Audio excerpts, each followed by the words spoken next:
Boom. Always takes Rumble a little bit to catch up. It does. That's okay. What's up, guys? No one looking like it's nobody in the live chat right now, but I'm sure they'll be popping off here in a few minutes. Welcome to the Outpost. This is our newest Wednesday show. You guys, OGs of the show, remember that Chris and I used to do Checkfire, which is kind of like a mini live fire way back in the day. But we talked about this at the beginning of the summer before we took our little break for July, that we were going to start doing more episodes on the culture of the West and trying to rebuild what people have been estranged from and anchor everybody back to. A lot of the myths and allegory and significance and moral and ethical anchors that we've sort of been removed from here in the West. And that's what we're going to do. One of the ways we're going to do that is by talking about a lot of these stories and the lessons inside of them. And of course, King Arthur and King Arthur's Knights is one of those very prominent ways that we could do that. And I think a lot of people know who King Arthur is, and probably a very cartoony version of him.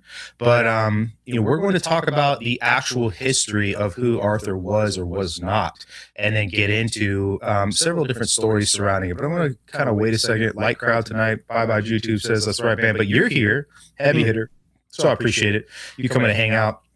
Yeah, that's okay, man. It looks like if it's just the OGs hanging out for this one, this will be a good show anyway. You guys already know we bring the history, and it's a good time when we talk about it. This one's going to be fairly academic, and those of you guys who always leave comments and say you like listening to the history and the academics, if you enjoyed the last Wednesday show we did, Outpost, where we talked about Weimar Germany, it's about on the same level when it comes to the academic scrutiny and level of analysis that we're going to give. So but I'm just going to launch right into this stuff because what's up, Ray Rabade? I'm not sure if I'm saying that right. Nice to see you. Don't recognize your name, but I appreciate you coming and hanging out with everybody tonight. Everybody being the two of you guys in the live chat. So what's up, man? Normally it's more popping in here than it regularly is. I don't know if you wanted to pull up the merch store. We don't have to. That's normally like a live fire thing. But we do have a merch store over at redpillowthreads.com/watchfire. And we got a lot of cool stuff over there. I think you're going to pull it up. There it is. Right there. There's all that new stuff there. We got the flock hunt, which is a play on duck hunt. I really like that one. And then we've got the appeal to heaven, which I dig. Somebody tried to rip that off, but they were unsuccessful. I know, dude. Yeah. I think this acted nonverb is badass, dude. I agree. Nick from Rumble mailing him one of those shirts. I did ask Rick, Nick and Rick, I did ask Rick to DM me because I want to mail him a shirt too, but I haven't gotten a DM from him for being awesome and coming to the live chat the other night and saving the day with our name. But obviously there's some old school ones in there. I'm rocking the Teddy Roosevelt Brutal American. It's one of my favorites that we've ever made. I know it is for a lot of you guys too. And somebody got a compliment walking around wearing that shirt not that long ago. So hell yeah. That the Empire was not built on mercy was really popular online too. So, but anyway, you go over there, cop yourself some stuff, support redpillowthreads.com. They got a lot of different shows. They got a lot of different t-shirts over there that are original to them. So support them, support us at the same time. Good cause. And we definitely appreciate it. So YouTube just got 3 flock cameras picked out. I'm taking down soon. If you do that, you should totally rock one of the flock t-shirts that we've got in there. That way they know, right? Right. So tell them I sent you. You know what I mean?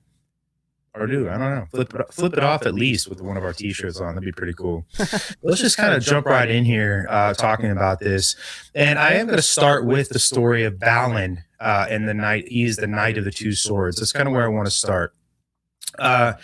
It's going to be a 4-part series on Balin, specifically something called the Dolorous Strike, and then Western Inheritance. And then all of this that we're going to get into, there's going to be 6 different people we're going to talk about, and I'll kind of explain that here in a second. But what I am about to tell you, this version of Balin, is from Sir Thomas Malory, who was a 15th century English knight. He gathered this material about Balin out of older French romances and kind of set it down into English prose. But his book is called Le Mort d'Arthur, or The Death of Arthur, and it is the text that I'll be kind of citing here, especially for this story, but throughout this entire series, not just on Balin, Balin, but any of these knights, and then Merlin specifically that we talk about. But I'm just going to begin with the story here and then get into what some of these things mean and the history here. The story begins with one day where a maiden, that's what the story says, rides into Arthur's court with a sword that's strapped to her waist, and she's not able to remove it. So it's attached to her by magic. And she's been sent by Lady Lyle of Avalon, or the Isle of Avalon. And before coming to Arthur, she's taken the sword to another court of King Rience. And that king and all of his knights tried to take the sword from her, and they were unable. And so now she's come to Arthur's court because she's heard that the best knights in the world are gathered at Arthur's court.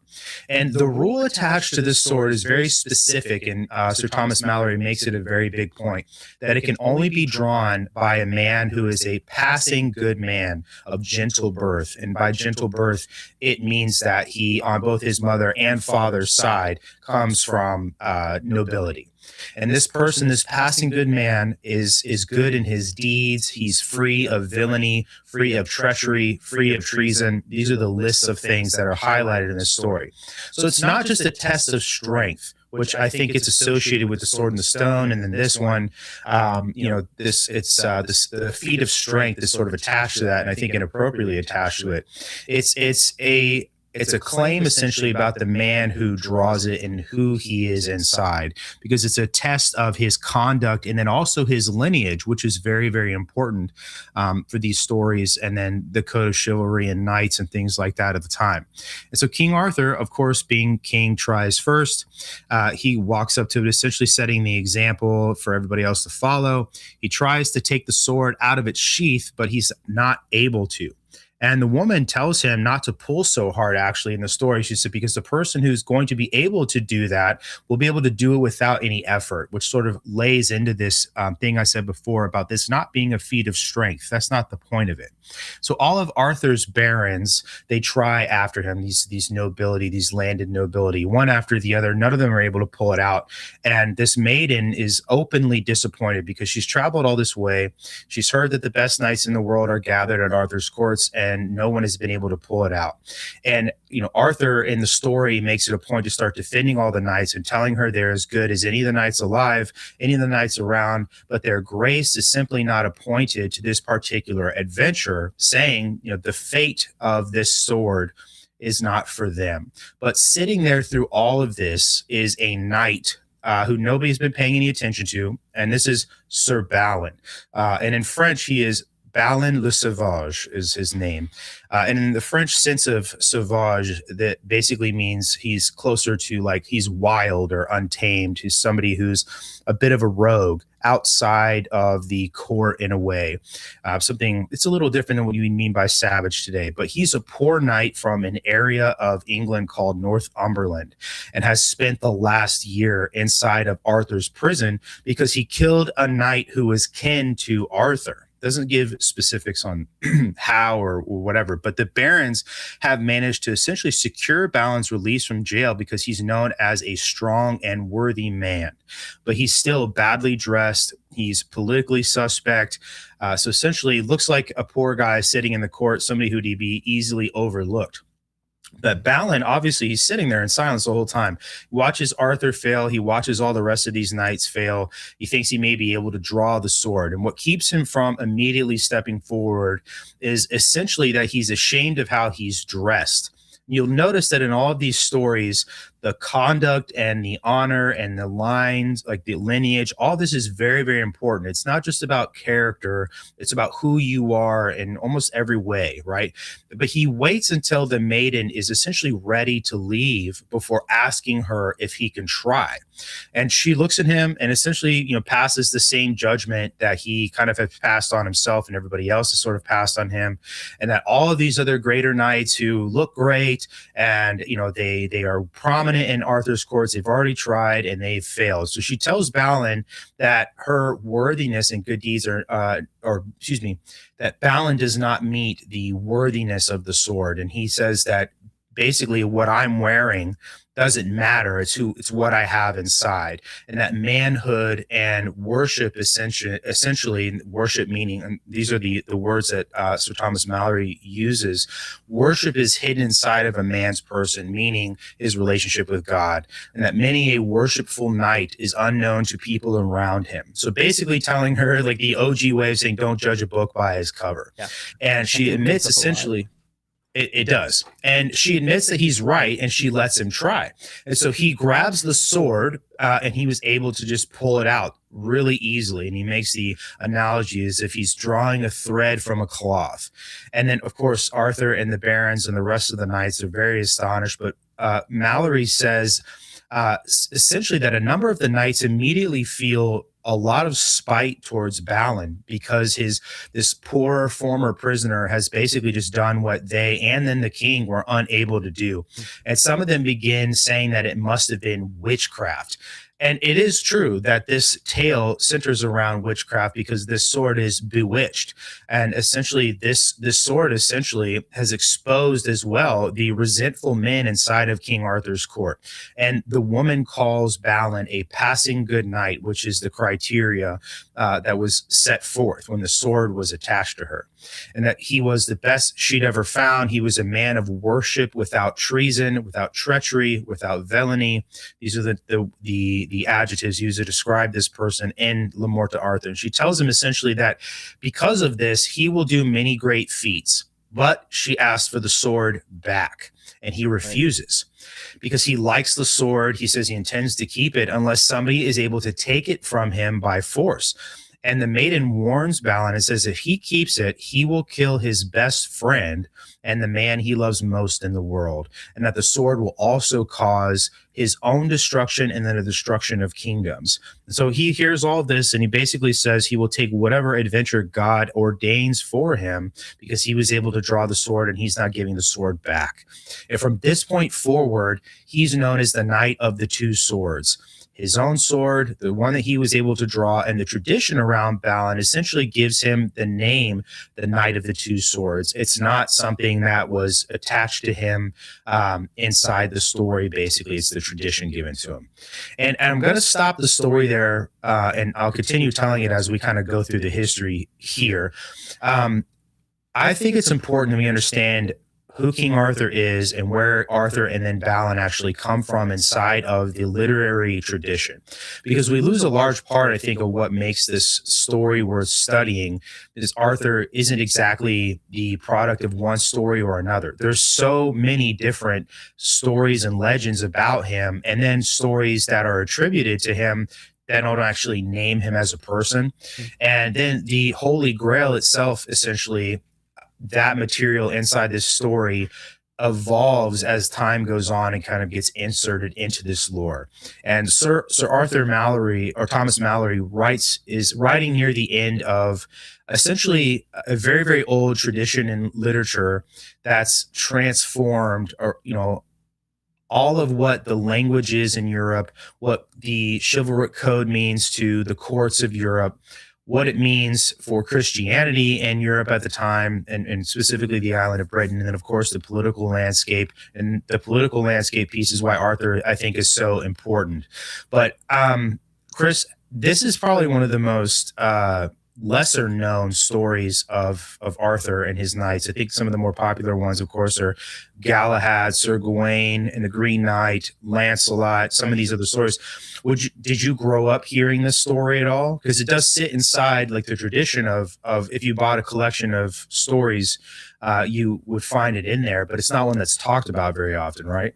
No, I had never read this before until you presented the idea to do this series on Arthurian legend, and then you said you wanted to start with Balin, right? Because you wanted to move through it kind of chronologically, and this is the prequel spot to start with that sets up Parsifal, or later Galahad, with the Holy Grail. And so this one came out of left field for me, and I found it very interesting too, learning about the origins of it, how Balin was also kind of an afterthought to the authors as well, because Parzival was written first, and Galahad and the Holy Grail expedition was written first, and then the Cistercian monastic order, right, of the time, which I'm sure we'll get into kind of some of that of what was going on in church history at the time, which heavily influences what we're reading here in the 1200s. Oh, absolutely. They needed a guy that set up and was the prequel for all of this to launch into. And so he was actually kind of an afterthought for them too.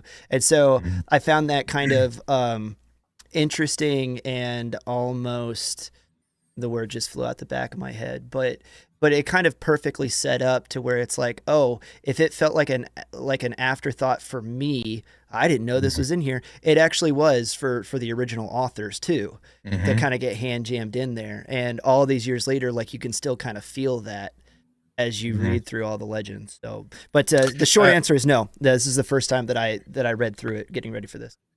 Yeah, no, that's valid to bring up, though. It's also one of the stories that sits inside this tradition where the Spear of Destiny, or the Spear of Longinus or Longinus, however you say it, is a main proponent of a story. And what its importance is, obviously, of course, comes in later with the Dolorous Strike, however you want to say it. Right. And that there are not a lot of actual stories surrounding this spear. Essentially, a lot of it is a lot of lore, and a lot of it is this one specifically attaches it to an act. Right. And it attaches it to an act that's done with good intention, but it has a bad outcome. And that's really important. The theme of the story essentially is that, the good intentions, the intent of justice, the intent of defense, you can have all of this goodness inside of you.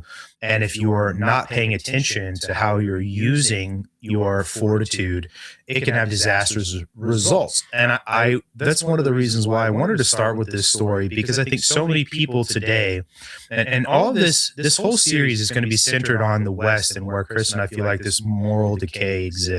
There are so many people who have good intentions when it comes to maybe information they share, or what they do in their lives, and they're trying to search for some sort of meaning. And in their effort, there's ruin, there's disaster.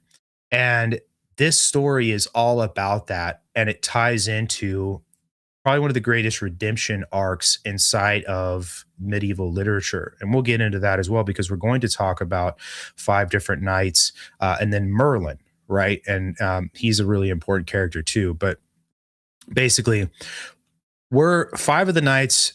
Merlin, explained up front, like, why I want to talk about Merlin eventually, but I see Merlin as this arbiter behind many of these Arthurian knights. He is the one who arranges a good deal of what happens to them. And when I think of Merlin, I'm often reminded of like what Gandalf says to Frodo in Lord of the Rings. I'm gonna I don't mean to jump you off of your thought. Oh, it went away. Okay, so I'm sorry. I have I'm just dealing. The chat's letting me know that you had a little bit of an echo. I turned off, guys. I was running 2 audio lines out. I just turned off the desktop echo. Let me know that this sounds bad now. They said it just went away when I turned that off, so you should be good now to move forward. And then she says that there's echo again. I had turned it off, and I turned it back on, and I turned it off again. So just give a little audio test, and then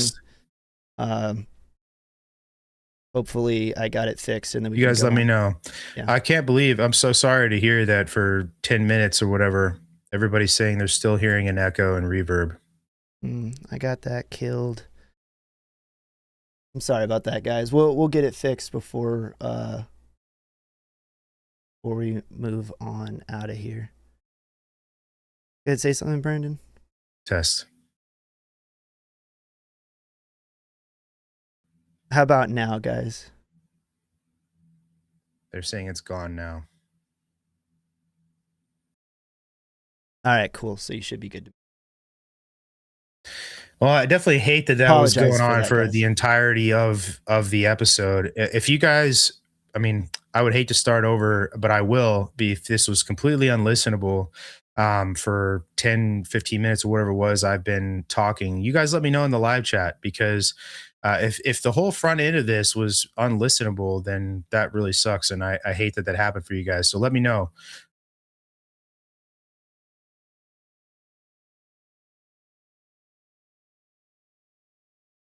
YouTube says 5x5 over on their side.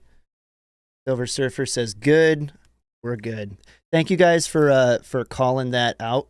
So that way we could stop and like fix it right here and get it good to go. I guess. All right. Sorry about that. What was I saying? Yeah, we're going to talk about 5 different nights. That's the plan. I'm not going to talk about which ones we're going to. I want to get through the series and then just kind of like you guys see, because there's a whole point to why I picked the nights we're going to talk about. But then we're going to talk about Merlin as well. And what I was getting at is that I chose Merlin because I look at Merlin as the arbiter of a lot of what these knights are going to go through. And he sort of essentially is the person who arranges a good deal of what happens to them. And when I think of Merlin, I was saying I was reminded of Gandalf and what he says to Frodo in Lord of the Rings, that even the wise cannot know all ends. Yeah. And I think that that's why Merlin belongs here. And aside from doing just knights, to have an entire series dedicated to him as well. But each of the characters themselves are going to get their own series. I'm not going to like force their stories together. It's going to treat them as individual, distinct narratives, because they all have their own unique lesson. And individually, they all examine tradition and honor code and morality. Most importantly, obviously, is they offer these profound lessons in failure and intent. And the purpose, I think, of studying these narratives, it transcends who these figures were themselves, because for centuries, Arthurian stories more functioned allegorically, and they were the foundational core of medieval honor culture and ethics. And then, of course, the civic identity of the West, because Arthur stands as this sort of what's the word I'm looking for here? He is the ideal person. He's the ideal leader. And even though a lot of these tales are not verified, they are not in any sort of like historical chronicle, like Bard or anything like that, or a Bede. They hold more truth than fact. And this is a theme that I'm going to keep coming back to when we talk about this. When I say that, I mean that it's shaping the very people who have inherited this by defining what morality and faith and virtue mean inside of Western culture. And the whole more truth than fact thing, I think, is important here, because in modern culture, as we explain information, you go online, people are always trying to just give you, like, it's just the facts. Here it is, shotgun, black and white information. And that's really not traditionally how information and the truth was passed down through history. It kind of reminds me of why when people shame others for listening to an audiobook, I think that's kind of dumb, because if you go and read anything about like Victorian culture, very often you would hear about somebody reading an entire book to another room of adults. And so that's kind of the original audiobook, is somebody reading a book to you. And that's how this history gets passed down, but it's also how truth is passed down, and it's told through story. And it was a goal of stories, right? And there's truth inside stories, even though it's not just facts. And this is a goal here in the point of doing one of these series. Yeah. And the other half of this is that all of these things, essentially, if you, and I'm going to use this analogy as I was developing this for us, that these are fires behind us, essentially, that have gone really, really low.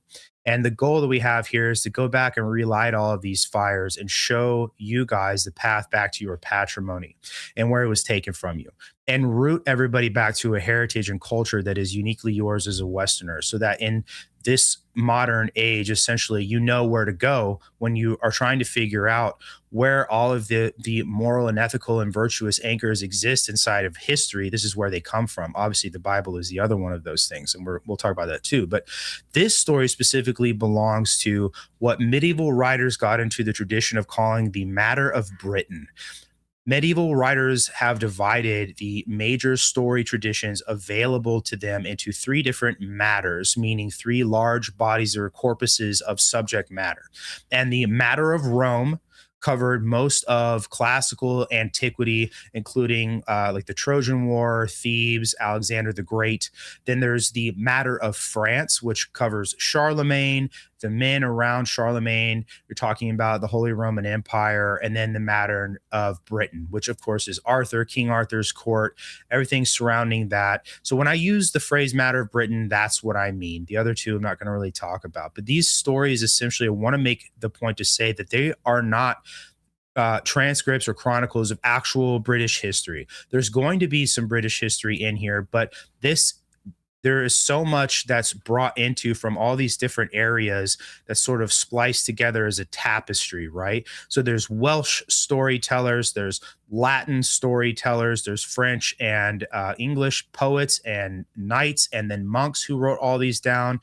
And then some of these stories were transcribed by Victorian poets and authors, and then of course a lot of modern novelists too. So each generation essentially inherited something from the last one, but added their own thing on top of it. And that right there, I think, is why this is more than just entertainment, because the medieval romance, which is an actual term, I don't mean like love, like romance essentially, but it used adventure to essentially examine conduct, which ties us right back into the whole thing with Balin, him accepting an adventure. Arthur telling the maiden when him and his knights were unable to draw the sword that this adventure wasn't meant for them. And by that, it means like who deserves the authority? What sort of loyalty is required of them to be successful in this adventure? And then their courage, if that courage becomes reckless, what they should do when their obligations pull against one another, which you'll see is a very big theme inside of Balin. And then what happens when their own private desires get in the way of their sense of duty. And I think you can understand why so much of that plays really well in modern times. Kind of takes me back to what I said before about how Americans really recognize iconic names like Arthur or Lancelot or Galahad or Gawain, the Holy Grail. If you watched the movie Constantine with Keanu Reeves, you're very aware of like the Spear of Destiny. But we've sort of brought in all of the remnants of these traditions, and they have a moral vocabulary, I think, that's become very foreign to us. And most people sort of look at these stories as just, it's the Disney movie Sword in the Stone or something. Right. A Kid in King Arthur's Court was a movie that Chris probably remembers watching when he was a kid. And they just like sort of exist in isolation and silos away from one another, right? But the aim here is not to just be scholarly, but for it to be practical for you guys. And so we basically have to understand the sources for it to be practical, so you know where to go for these things, and then how these stories have changed over time. And then when we understand that, you understand the legend and the history, and of course there's a lot of theology that's weaved in and out of these, but their interpretation of all of that history and theology changed over time too. So we'll talk about the interpretation of the meaning of certain things in the medieval period, in the Victorian period, in the modern era, right? And have to get our facts straight essentially before we can talk about those lessons, because you say a word like Balin le Sauvage, right? And you hear sauvage and think savage. Well, what it means today, did it mean the same thing then? I say gentle birth. It sounds anathema to what birth actually is, right? Especially if you're in the chat and you've had a baby, right? But it means to be born of nobility on both sides. So there's all these different phrases and the vernacular, they've changed over time. So we're going to go all the way back to literally the earliest source there is about Arthur, and then move forward from there. And then once we understand the real history there's essentially the allegory we'll get into and explain, and the mythology and history behind all of it. But they're not all the same thing because they exist at different points in history. You know what I mean? Yeah, absolutely. And I'm really glad that you brought up that point about listening to it, right? Because the oral tradition of when these were handed down, at the time, you have to understand that it was only the nobility or the monastic. Hot seat, Todd. Oh yeah, thank you, man. Or the monastic order that had access to literature that was able to read. So a lot of this stuff was handed down in oral tradition. And I'm not gonna lie, as I was working through this, I had an earbud in one ear, and then I'm looking up stuff like exactly what you just said. When I come across phrases that I'm like, okay, I can tell in context that means something, and that I'm not catching the full scope of it. So then you Mhm. like run down a rabbit hole of like, what in the world does that mean in context of when this writer was pinning it down in the early 1200s? And Well, I think that it's a scholastic sorry. workout. That's all I had to say about it. No, I'm glad that you left off with that, because that I think is like an effect of our modern way of learning, because we sort of look at story and fact as two different things now. They're like sort of where the story ends is where the facts begin, essentially. But that's not historical precedent, like I already said. Historical record, obviously, you can go back and say, Julius Caesar crossed the Rubicon. Charlemagne crowned himself king in the year 800 on Christmas Day. This peace treaty failed, or whatever. Whatever. But if you put all of that inside of a story, it puts you right back inside of the choices that people were having to make. Like, it's like in the Weimar episode, I explained all of these really, niche parliamentary processes that were going on in Germany in the 1920s and 30s, but I wasn't really giving you who the people were involved in them, right? Yeah. If you tell a story this way, the way we're going to, you get the sense of betrayal and shame that these people feel, such a burden of hospitality inside the honor culture of the medieval period, and essentially, the dread that comes from having a kingdom fall apart or an empire fall apart, right? And so, just basically, if you look at it this way, Aristotle would be somebody who you could say, like, he could give you a very good textbook definition of what the virtue of prudence means. But only a story can show you what happens when the brave people inside these stories, they grab the wrong thing, or they make the wrong choice. You're out of time, you are out of options, and you make a fatal mistake. You're not trying to cause the ruin you cause. It happens because of the circumstances. And just because you have good intentions does not mean the outcome will be good. And then, too, right, it kind of ties into the point you were making there at the beginning of what you were saying, is that facts and stories do two different kinds of work. And people lose who they are when they're tied to, the West, or any sort of culture, when the stories of the people that came before them are gone, and you're just talking about it as if it's an oil derrick, it's cold, it's just facts, all that stuff. But that's not the point here, and I want to make that very clear. So, like, who was Arthur? And the most realistic answer I can give you guys is that nobody knows who he was, or if he was even a real person, specifically King Arthur on paper.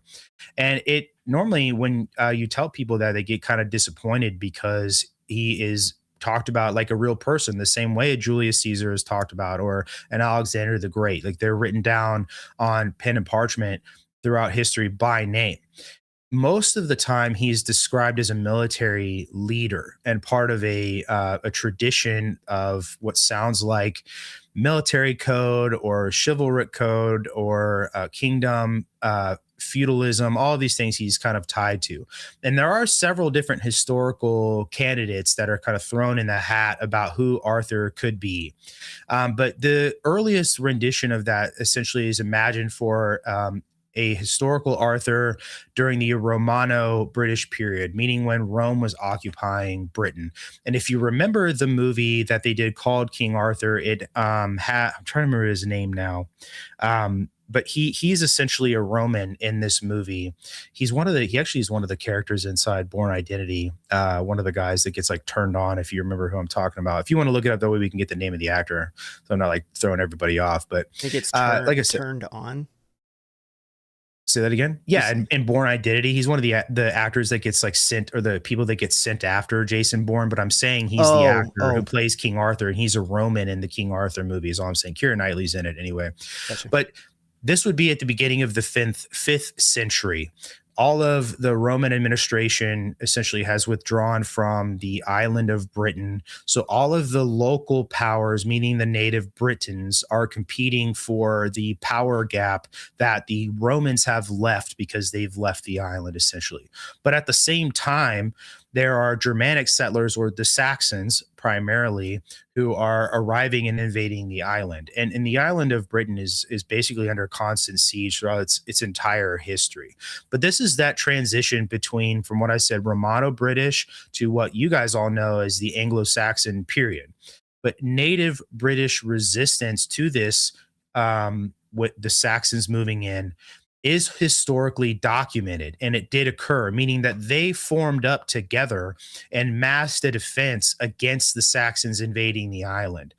And this is where one of these stories about maybe this is Arthur gets tied into there, but he's not mentioned by name. But the closest major writer to the supposed period that I'm referring to is a guy named Gildas. And Gildas is a British cleric who probably wrote at the first half of the sixth century. So he's not that far removed from the period where Rome left Britain. But his Latin work, is the language he was writing in, is called the Excidio Britanniae, or the Ruin of Britain. And the point of the Ruin of Britain is essentially Gildas trying to pass judgment against all of the corrupt rulers and clergymen that are there during his lifetime.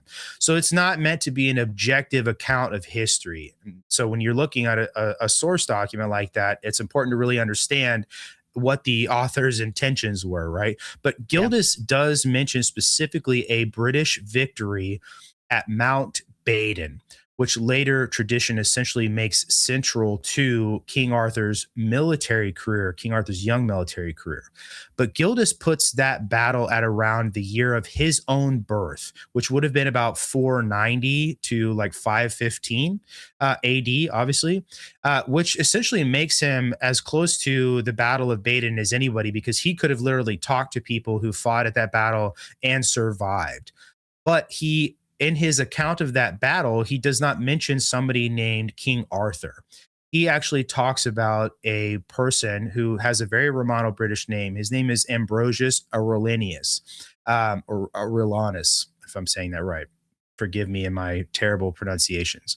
But Gildas describes him as a modest man of Roman family values, whose parents essentially wore the color purple, but were killed in the fighting, meaning the struggles that were going on as the Romans left Britain and the Saxons came in. But under Ambrosius, he says that the survivors took up arms, gathered their strength, and then challenged the Saxons to a battle at Mount Badon and then won. And then after that, there's this long back and forth, essentially, where the British are taking the field and sometimes the Saxons, and they go back and forth. All these little teeny battles, essentially led by the same person, until the Saxons leave the area. So there is a record of one man of Roman origin, Ambrosius, right? And his name begins with an A, okay, leading a British resistance against the Anglo-Saxons, which is a theme inside of the Arthur story, but he's not called Arthur, right? It doesn't necessarily prove or disprove that Arthur was a person alive at that time, but why make a historical and biographical account of someone and then call them by another name, if that makes sense? And he's the nearest person, supposedly the age of Arthur, to mention this battle. And he would be the closest thing you could get to a firsthand source, and gives the credit for the leadership and the military victory to somebody else. So it's more than likely that this person's legend has been attributed to Arthur, but that it obviously belongs to this guy of Romano-British patronage, right? Yeah, exactly. And I mean, I don't really have anything to add or to jump in with what you were saying, if you were making room for me. Okay. No, I tried to. I'm just over here talking, but no, I mean, you got your whole long thing to lay out. So yeah, no, you're good. The name of Arthur essentially appears later inside of a lot of this history anyway, and he has become more of an archetype. And a lot of these things that are attributed to Ambrosius, for example, because of that archetype, they have become like canon and whoever Arthur is meant to be inside of his life, all these good things, right? Oh, and then there's another. I did just have a thought based on what you said that would have fit in really, really well there. But it would seem like, and sorry for kind of like being and then injecting, but in the same way that Arthur kind of becomes a vessel to fill right, with whatever the Hmm. authors needed him to be in order to insert allegory here and teach lesson. Because again, like this, when this is written, it's heavily co-opted by the church in order to push certain lessons on society, and specifically kind of Certainly. the night class of society. Yeah. You're gonna The code. see a lot, especially as we like dig into Balin, how he kind of carries water and becomes an imperfect mirror to a lot of biblical characters. Like I think there's Mm. corollaries to be drawn between him and the disciple Peter. Right, at one Hmm. point, there's certain corollaries to be drawn between him, imperfectly, albeit, between him and Judas Iscariot. Both of them Mm. kind of represent that Felix culpa, like the fortunate fall or the Hmm. tragic catalyst, right? In other Oh yeah. words, but it all starts kind of here with what you were talking about with Arthur, right? And they did it with him first to kind of set up all of this, and Hmm. then I don't want to call it church propaganda, but you can see how it like all kind of propagates out from there with, you know, the public, the night class. They already kind of know these characters, right, that we've set up, and so they start like injecting them and using them as vessels to carry lessons that the church kind of wants to impart to a world that they Right. see going secular at the time. That Well, was kind of my big thought. yeah, I I don't mean, that's exactly the point because these are also stories that are read to children, specifically young boys growing up, to teach them lessons about manhood.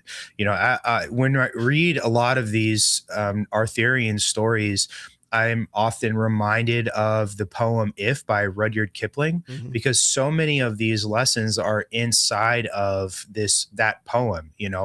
One of the lines specifically, he says, where you can, if you treat both failure and success, like imposters, because that's what they are. They're not permanent states of mind, and teaching you humility and these things. And, that poem is excellent. All of these different lessons inside of Arthurian legend are encapsulated inside of that poem. And it's no mystery. It's also not separated from the fact that, Rudyard Kipling had a British education where all of this would have come from anyway, Right. So all of these virtues and the morality of man and the ethics and then the meta ethics as well, Yeah. right? Tying into theology, they all root inside of these.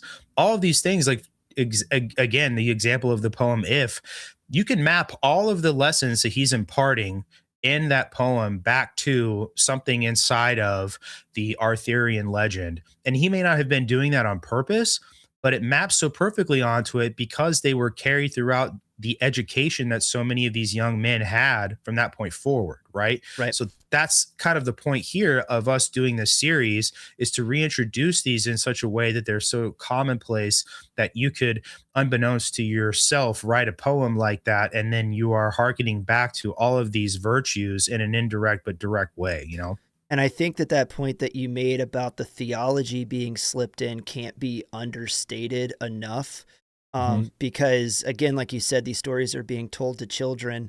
Um, and then also kind of the peasant class of the day, right? And so Mm. these people can't read, they can't write largely. And they're not going to understand. You can't sit them down and they're not going to understand if you try to read to them from Augustine, right, or Aquinas, Mm. right, or any of these any of these big thinkers. Is going to be lost on them. But if you take it and you apply the theological lesson through allegory into these stories, and then you tell it to them, then people can get the kernel of truth out of it, the big That's thought exactly it.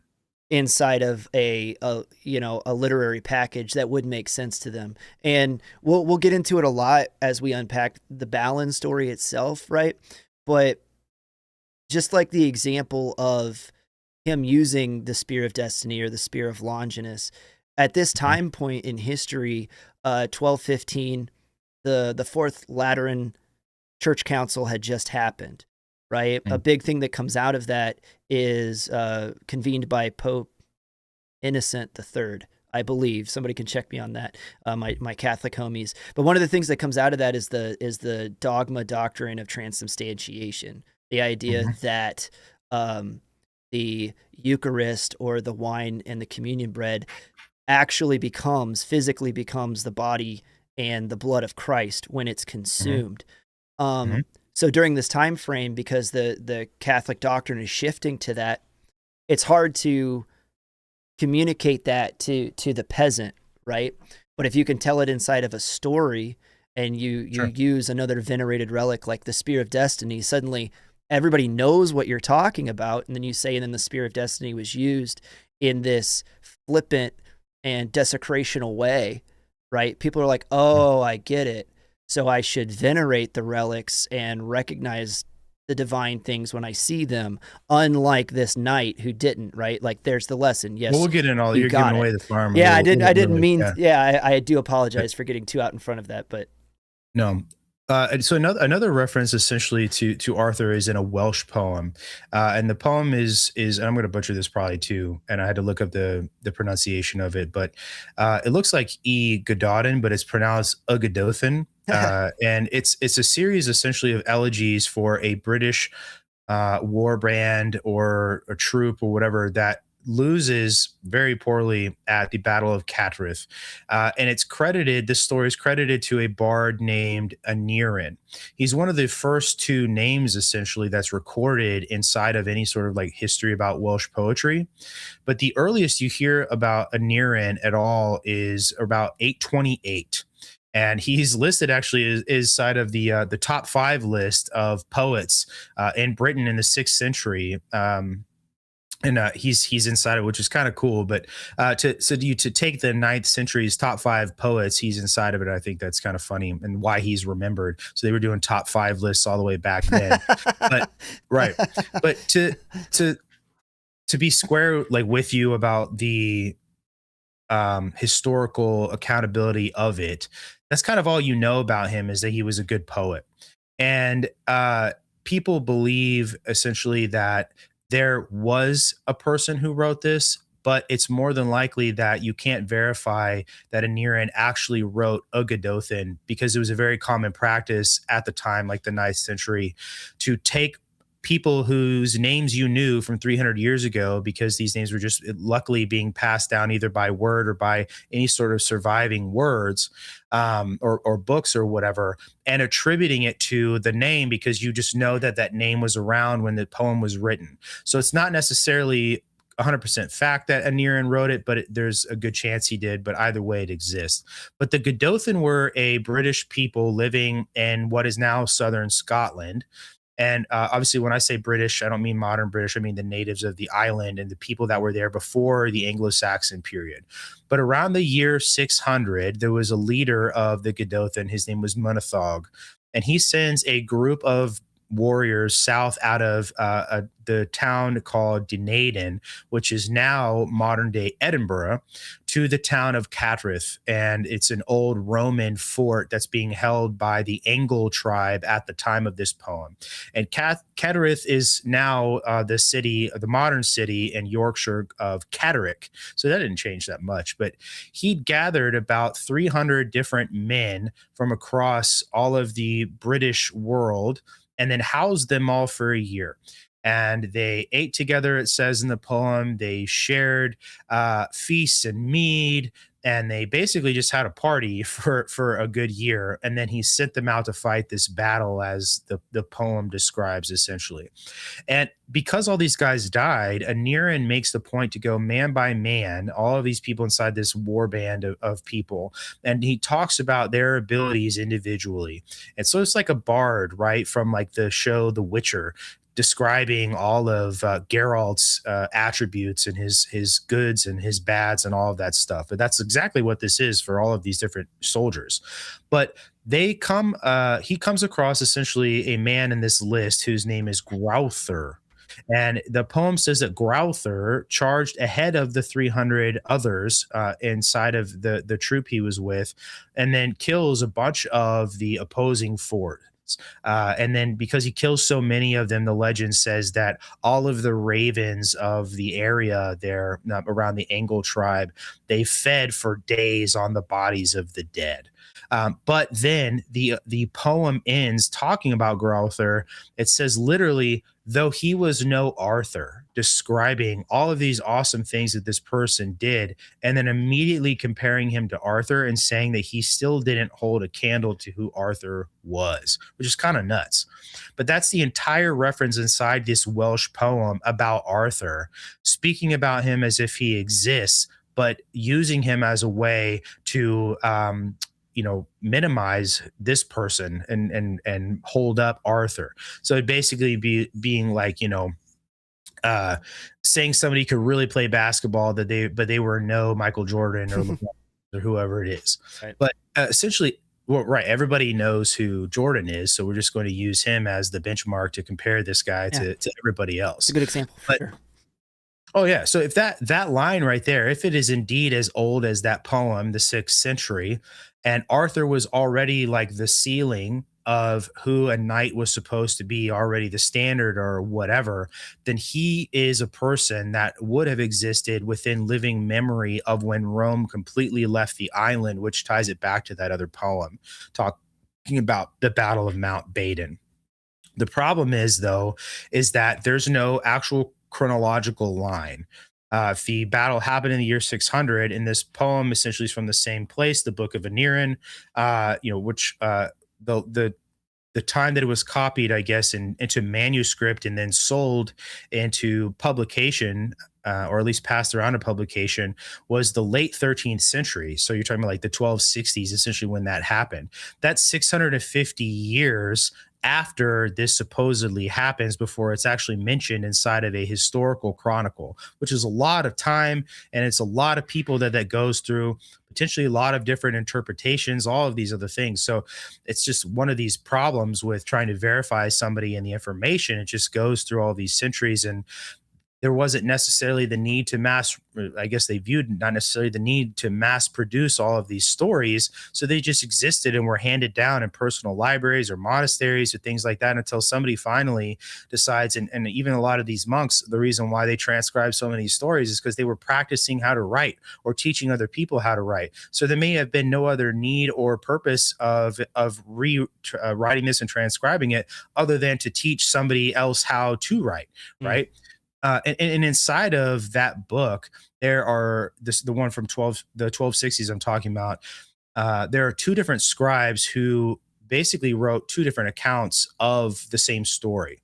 And inside one of the scribes' stories, they mention Arthur, but the other one doesn't mention Arthur, right? So now you have almost conflicting events coming from the same time period, which if you're treating every source the way you're supposed to be treating it, now you're basically saying, well, this one says there isn't, and that has to be given just as much credibility as the one that says that there is, right?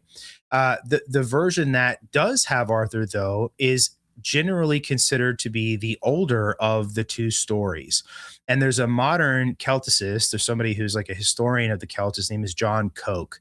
He essentially argues in a book he wrote about this book from now 800 years ago that basically because of how old this account is, that is more than likely the most accurate version of that. Obviously, that's not a totally solid statement.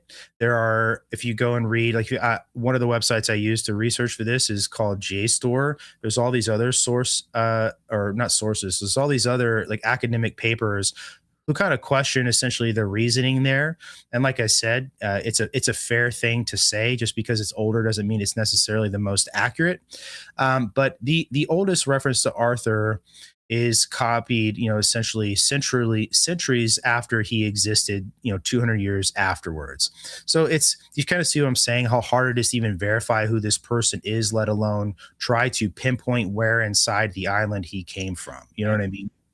Yeah, it's much easier to believe that he is a work of literary fiction, like we said earlier, like a vessel, to be able to carry forth stories, lessons learned.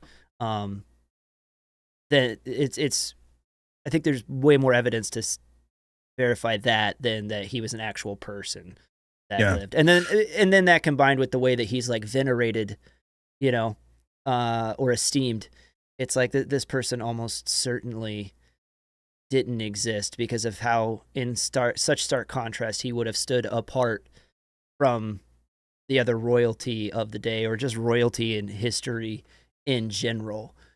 Sure. Yeah. Well, even then, he wasn't always royalty, and even a lot of these stories, because the first surviving work to essentially establish a military record of him is the Historia Britonum, the history of the British, and that was compiled and written in Latin in Wales in the 9th century. So that book essentially closely associated. Yeah. Well, that book is associated with another writer too, called Nennius, and it's the preface essentially is treated as a later edition written in by somebody else inside of that book. So you have the actual book, and then you have a preface inside that book from two different sources. So I say that to kind of contextualize what that source actually is and how accurate it may be. But there's another historic British historian, his name is David Dumville, do agree essentially that the book is an anonymous compilation rather than written by one person. So the history of Britain is more than likely a bunch of different stories compiled into one. But the book itself essentially says that Britain took its name from Brutus, who is a descendant of Aeneas. So, in other words, this chronicle of the history of Britain ties Great Britain back to Troy, or the fall of Troy, which, as you know, Aeneas is who leaves Troy with his father on his back, and then is eventually the person who founds the city, what would eventually become Rome, and the people that would eventually become Rome. So this is a very common practice as well of establishing this heritage all the way back to the before the beginning of the Roman Empire, or to the beginning of the Roman Empire, because at the time this would have been the mark of the height of civilization, right? And Arthur does appear in this book, but he's not called a king, which is why I said when you said he's not always royalty, Right. He's referred to as Dux Bellorum, or the leader of battles. So the kings of Britain are inside the same sentences with him, but he's not mentioned as a king. So it kind of attributes him as somebody who may have been a king's champion or something like that. But the book does give him 12 different victories against the Saxons at 9 different spots inside of Britain. And the book ends with Mount Badon, which we've already seen in the older chronicle there. And it says that Arthur killed like almost 1,000 men in a single charge, which obviously is not, those kills are attributed to just him, which is very unrealistic. But the point of saying that is very useful, because by the 9th century, 300 years or so after supposedly this battle took place, the legend of Arthur is already being inflated greater than what it already is, right? You're not reading a military report. It's not like you're reading about the Battle of Cannae or something like that. And you may get a little bit of inflation because of all the different scouts reporting information. This was literally written to create legend about this person. So the historical reliability of that battle and those battles, I guess, are going to be heavily disputed because of the numbers there, and the locations too as well. They range really widely. And this version of who Arthur is probably, or more than likely, the conglomeration of several different local traditions inside, and then pulled them up underneath Arthur as one person, Right. which is also a very common practice for the consolidation and the passing along of story. And so whatever like historical material survives inside of that, and when I say historical material, I mean factual historical material, King Arthur is already serving as a literary and political icon or purpose already. And he represents essentially, and is being represented as the archetype for British courage and then divine favor throughout history. And for already 300 years after that, he's being described as this almost mythic like knight, right? Yeah. And then the annals of Cambria, or which are whether in English or like modern English would be the Welsh annals, or the annals of their history, has 2 more stories about Arthur as well. And one of them as well associates him with the Battle of Mount Badon. So this is good because he's now tied to in several different stories across 3 different centuries, 300 different years with one battle. But he's said to essentially to have carried the cross of Christ for 3 days and 3 nights on his shoulders, right? So now we're getting more into, well, Christianity is becoming the most prominent religion in Europe at this time, right? And so this is another layer added on top of it. And then he's also associated with Camlan, and where Arthur and Medrawt fell. And these names essentially, you can see like Camlan, how that could easily be ascribed to Camelot, and then Medrawt eventually could become the name Mordred. But the story, the history of the Welsh or whatever, doesn't attribute Medrawt as being Mordred, the son of Arthur who betrays Arthur. It's not even like a close relative, like a nephew. So they're not, that right there is different. That familial tie, but they are enemies inside the story. So that part is still the same. And then the Mount Badon piece as well. There's a problem essentially with the telling of that story versus the story from before, because in this one, Arthur is carrying a cross on his shoulder for 3 days and 3 nights, which of course has very, very heavy Christian overtones, 3 days, 3 nights. But it suggested essentially that the behind the Latin interpretation of it is essentially a confusion for a Welsh word, which means the difference between shoulder and then shield. So it could be that he was carrying a shield with a cross painted on top of it. So that's something that they say, well, maybe they meant this and that we're looking at a poor translation. But if that is right, you still can look at him as a fairly ordinary military leader who's turned into essentially a miracle, and the way he was able to exact all of these victories for Britain against these invaders. Right. And all it took essentially was a bad translation for that to happen. But that, of course, obviously is what people think. It's not able to be proven. These are essentially disputed poetic comparisons or interpretations. And the list of these battles is from the 9th century, which is, the years 800, and 2 different histories at that.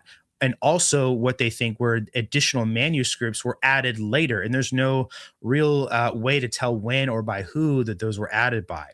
But they do significantly say that Arthur is an archetype inside British and Welsh history who's important enough to use as a comparison to other knights, Growther and the Ugadothan poem, and then to inflate what he did there, and then also that he was noble enough to carry the cross for 3 days and 3 nights, right? Yeah. They don't tell you, though, who he was in the 5th or 6th century when he supposedly, came to prominence or whatever.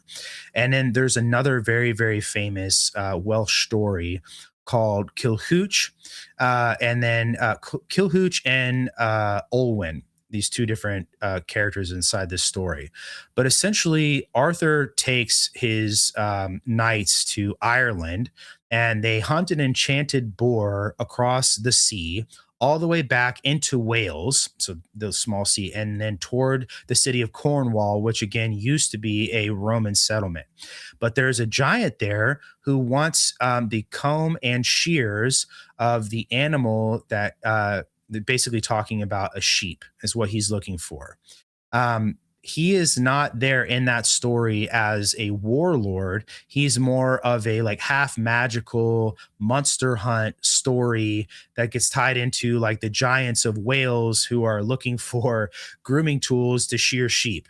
So like it's kind of like the remix, but in a really weird way. And the early evidence for that, though, it doesn't also give you a very clean progression from the history of who he is to the actual like legend that's growing around him by the 9th century. But what it does do is show you that he's being tied into some of these other myths and things like that, as well as the political history of the island of Britain, and they're getting spliced together. And that is very, very important for this and understanding where all these stories come from, because he becomes the fabric, as it were, of all of these different tales and all of this political history, all of this military history and legend, essentially, that he becomes synonymous with all of this history and is therefore the benchmark for all of this literature, intent to tell you the history and then the virtues at the same time. So he's one of the OG archetypes for what the ideal man is supposed to be throughout the history of the West. It's very interesting when you were bringing up the stories that they told about him carrying the cross of Christ, and then before that, you were talking about some of his military exploits, killing 1,000 men in a day, and there's obviously a not an assertion, but an attempt there, right, to spiritualize him because of the moving in of Christianity.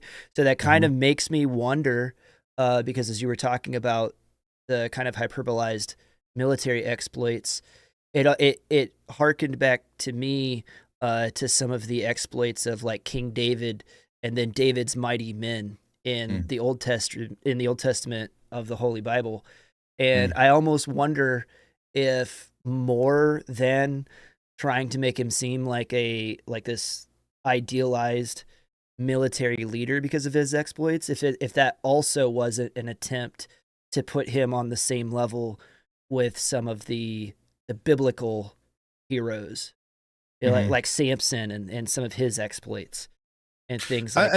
I think it's fair to say that, because inside this one story, it's the same story, but it's being told again later on. Right. He's carrying the cross. Now, whether he's got that painted on his shield or he's carrying a physical cross is kind of disputed about the meaning of that, but the cross is present and the cross has the same meaning, right? It's the painted Christ, cross of Christ, and or he's carrying it or painted or whatever it is. So there is that religious attribution to him.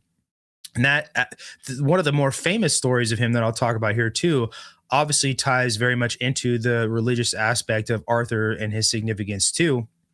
And that's the Geoffrey of Monmouth story about him. The Historia Regum Britanniae, or the history of the kings of Britain. And Geoffrey of Monmouth was writing in the 12th century, around the 1130s, and he wrote also in Latin. And essentially, he claimed to get access to a very ancient book and original British language, and it was in his account was supplied to him by a man named Walter, the Archdeacon of Oxford. The book he's referencing does not exist now. Doesn't mean it didn't exist. It just means that it potentially didn't survive history. Has been found. Correct. And Geoffrey of Monmouth's Latin essentially is generally judged far too much as a product of the 12th century to look at as a more of a straightforward translation than of an ancient Welsh or British source, essentially. And this is essentially a real piece of circumstantial evidence behind what he's saying, though. And Walter, the Archdeacon of Oxford, was a real person. He was somebody that was supposedly educated by the church as well, which is probably one of the only places you're going to get an education. But when Osney Abbey was founded in Oxford, Walter is listed as one of the names that was present there when it was commissioned, right? And the other name on there is a man named Geoffrey Arthur, and that's the name Geoffrey used before he became known as Geoffrey of Monmouth. So there's evidence that they knew each other, if that makes sense. Yeah. So, but whatever his sources were, they came together to make probably one of the most influential books in the Middle Ages, and then today as well. So Geoffrey of Monmouth, writing about Arthur, says he was born at a place called Tintagel, and that Merlin was a prophet and a magician who foretold his birth, foretold his betrayal by Mordred, foretold his departure to the island of Avalon. All of these things that are canon to Arthur now get introduced into this legend there at the time. He also references back to Ambrosius, the guy of Roman birth, if you remembered. But he says that one The one named British resistance leader, meaning Ambrosius, that we actually have from a near contemporary source is he borrows all of his legend essentially inside of this story, and that in it, Aurelius Ambrosius becomes king of Britain and is Arthur's uncle. So he ties this person who is said to potentially have been at least somebody who Arthur's exploits were tied to, and then pulled him into the story, into Arthur's genealogy as an uncle. And then also as well, the at the end of the book, he essentially warns that other historians writing at the same time that he is, including another one named Henry of Huntington, to essentially keep quiet about the kings of Britain, that they don't essentially possess the same historical evidence that he does, because they don't have the book that Walter gave him. So he's basically saying the account that I'm writing is going to be the most accurate because I have a secret history in this book given to me that none of these other people have. And there are a bunch of other stories about Arthur, and none of them essentially are the ones that have survived to basically become a lot of these very famous tales about him anyway. But there's another one of the authors, though, at the writing there at the end of the 12th century is a guy named William of Newburgh, who says essentially that Geoffrey of Monmouth had made the whole story up. And unfortunately, there's probably a lot of truth to that, but it didn't really change anything about Geoffrey of Monmouth's stories or the prominence that it still has today, essentially because it's just too good of a story to cast aside, and it was what got passed down for centuries essentially as being canon. Right. And almost every story about Arthur, that like Alfred Lord Tennyson's The Idylls of the King is another example of that. It is tied right back to Geoffrey of Monmouth's accounts of that. And then even a generation after that, there was a Norman poet whose name was Wace. He translated Geoffrey of Monmouth's story into an Anglo-Norman French language variant, and then his account is called Roman de Brute, but it was completed near the end of the 12th century. But that's actually where the introduction of the Round Table comes in. So another author writing about another author introduces an element of the story that again gets spliced into it. And now the Knights of the Round Table is completely unremovable from the story of Arthur, right? And the significance as well of a circular table essentially is very important here, because it wasn't in the story of Arthur. The circular table sort of represents the practical problem of solving who is the most important. So when you're all sitting around a round table, you're all considered equals. That concept is not something that's introduced in Arthurian legend, but that concept is why it was introduced into Arthurian legend. Does that make sense? Right. So like the story of King Arthur didn't introduce that to the world. It was already present, and then it was significant and why it's inside of the story. But it shows essentially, again, why Arthurian literature is really, really, really, really important. He is not just like changing the language. He is introducing the traditions of his culture into the story, or French Romanticism. And then again, another French author, his name, I keep almost saying Arthur and author at the same time. But there's a French author named Chatrian de Troyes. Fuck that name up too. But he essentially takes King Arthur's court and makes it the center from which all of these knights leave on these adventures. So think of like the hub or the base of this. And he's also writing in Old French verse. But his stories are where you get Lancelot and Guinevere, and then also the name Camelot. But it also is the introduction of the Grail story, Percival and the story of the Grail, which ties into some of these other very, very famous knights in these stories too. But Percival in that poem is a very young knight who reaches a very mysterious castle. The wounded lord of the castle is sitting at supper, and a procession passes through the room. And one object in the procession is a lance bleeding from its point. Chris kind of brought it up earlier. Yeah. But another is a vessel that he calls the Grail. And it's spelled Graal, or so Graal. And that word obviously later becomes Grail in English. But the Graal is a vessel, and that essentially what it means is that it's the cup that was used by Christ at the Last Supper. It's not just a cup for the table. And the Christian history for that inside the Arthurian legend develops later by another author called Robert de Boron, which is just kind of nuts how many of these different guys were writing about Arthur and kind of stealing from one another, right, and then introducing all these different concepts from Christianity inside of them. And the poem though that Chetrien is writing, it ends abruptly because either he died or he stopped writing the story, and nobody knows like what happened. But the wounded king inside the story is never healed, and essentially there's a question about what would have healed him, and it's not answered inside the story. But that's why a lot of the later Grail tradition becomes this attempt to close the loop on that story and kind of end the story that he started, but was either unable to finish or decided he was done writing, basically.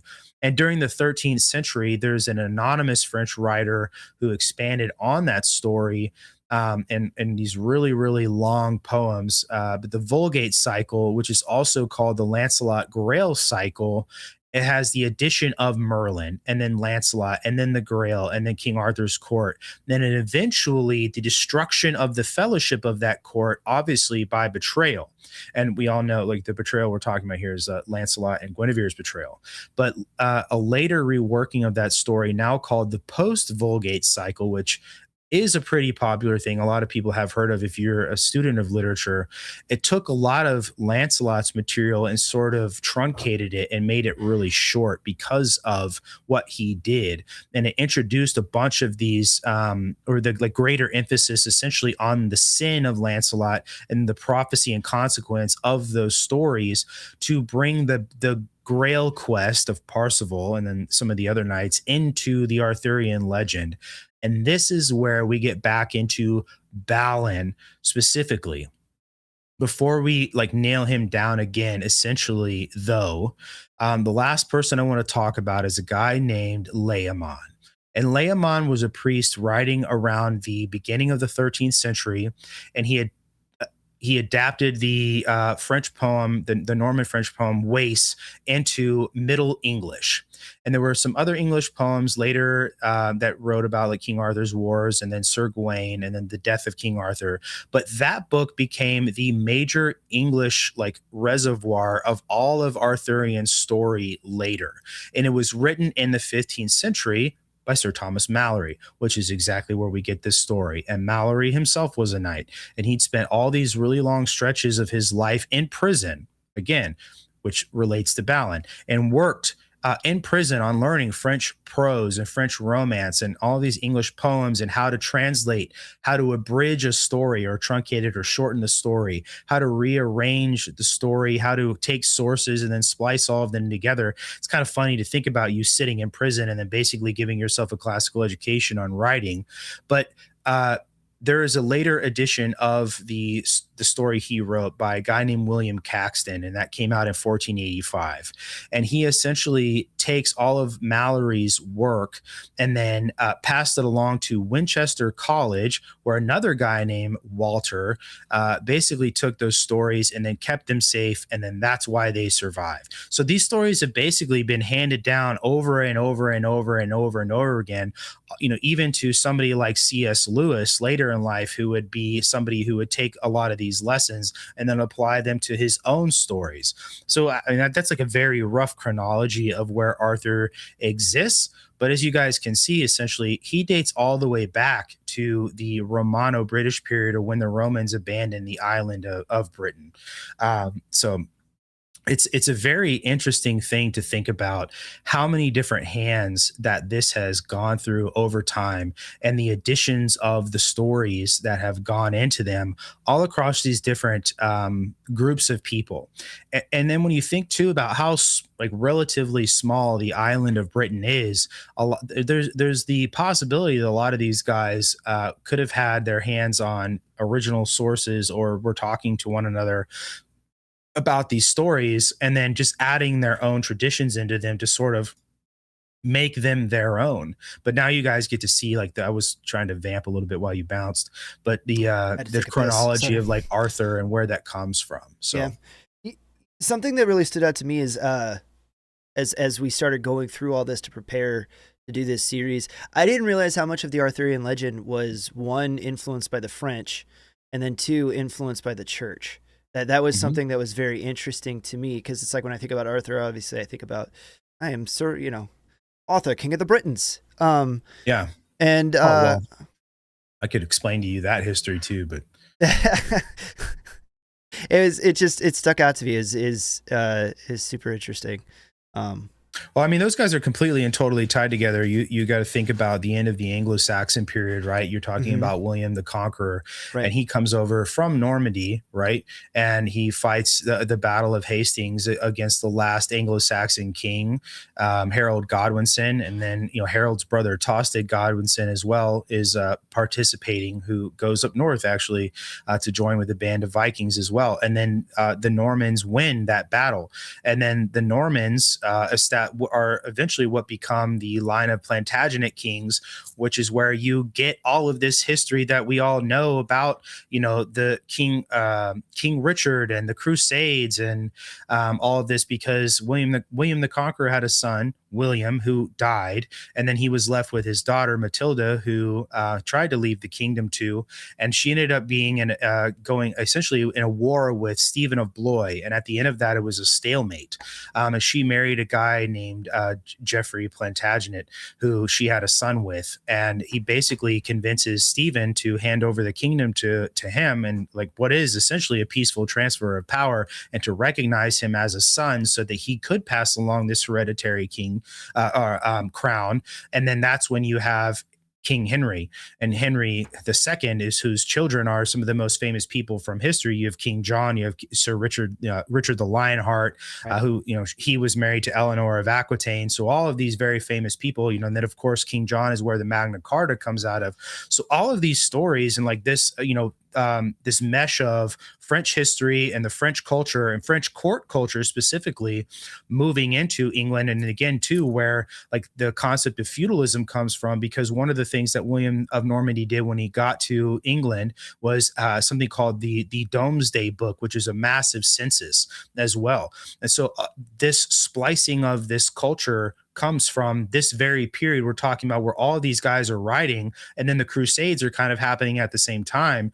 And that event of the Norman invasion of England is one of the reasons why the British weren't as participatory in the First Crusade as the French knights were, and why that culture of French knighthood and chivalry and a lot of these words we're using are of French origin, because of their participation in this, and their essentially moved all of that into England, where all of this like knight culture gets introduced into Arthur. So you can't have one without the other. They have to literally coexist, or there is no story. I love that you can just do that. What's that?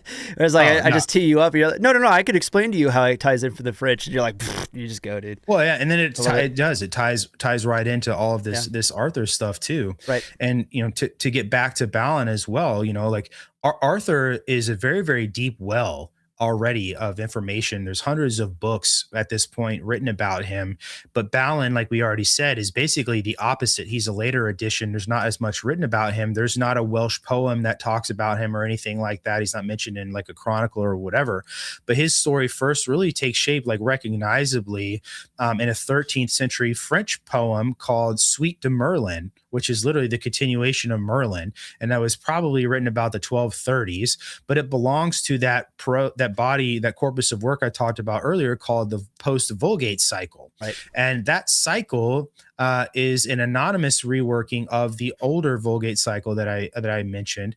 It's not one complete French book. Essentially, it's an amalgamation of all these things. But in the French version of these stories, he appears as Balin or Balin le Sauvage, which I mentioned at the top, and that's where Sir Thomas Malory got this name, is from that French tradition. But his English version follows much of the same major structure of the French knight when he selects essentially who he's going to be, compressing these stories. Remember, I said he sat in prison and learned how to abridge stories and then splice all of these cultures and things like that inside of a story to write a better version. But they, scholars essentially note that he essentially is the one that put all this emphasis on pitting all or pulling all of these things together to come up with the story of Balin, essentially. And it partially is where the sacred history inside of the Arthurian legends of where the Grail is introduced as well. And then later, he is sort of this like counter figure, but Sir Galahad, because Sir Galahad is comes into this story as kind of a hero, tacked on to the end of the Balin story, almost like a Christ-like figure. Correct. He's considered to be like the most pure, essentially. Right. And which is opposite of Balin, because Balin is a rash and destructive knight, but he's also brave at the same time. He's very, very competent. He's very loyal to Arthur, and that loyalty gets him in trouble as well. But then I mentioned before, like Alfred Lord Tennyson, and there's another his last name is Swinburne. They both write different versions of Balin, but the Alfred Lord Tennyson version is the one that kind of gets remembered the most. And then, but like I said, we're talking about Sir Thomas Malory's post-Vulgate source history, and then that Winchester College manuscript that I mentioned before. But Arthur, now that Balin has drawn the sword out of the sheath of the maiden, is now looking at Balin completely differently than he did 5 minutes ago when he was a prisoner that was just released and is allowed to exist inside of Arthur's court. And he essentially admits to the court, Arthur, that he'd been misinformed about who Balin was by word and by deed. And he promises to repair the wrong to Balin. And then Balin thanks him for his hospitality and for recognizing who he is, and but he denies Arthur's request for him to stay at the court. And he says, I'm going to go out and I'm going to follow the adventure that this sword has laid out for me. And Arthur tells him, okay, that's great. Just come back. Don't stay away for too long, essentially. All right, then. He understands. Well, because in his mind, though, Balin is not one of these knights that Arthur has espoused all of this fate of adventure onto. Because if you remember, he thought they were done by the time Balin stands up and says, I'll try. But he didn't even consider Balin that sort of duty and honor bound to this need of adventure, right? Because there's a little bit of conjecture about his upbringing, right? If I remember correctly, there's a little bit of difference between the La Morte de Arthur, and I'm butchering all that, Arthur, and the Suite de Merlin, where in the one telling, the later telling, he's of poor or peasant upbringing, whereas in the earlier one,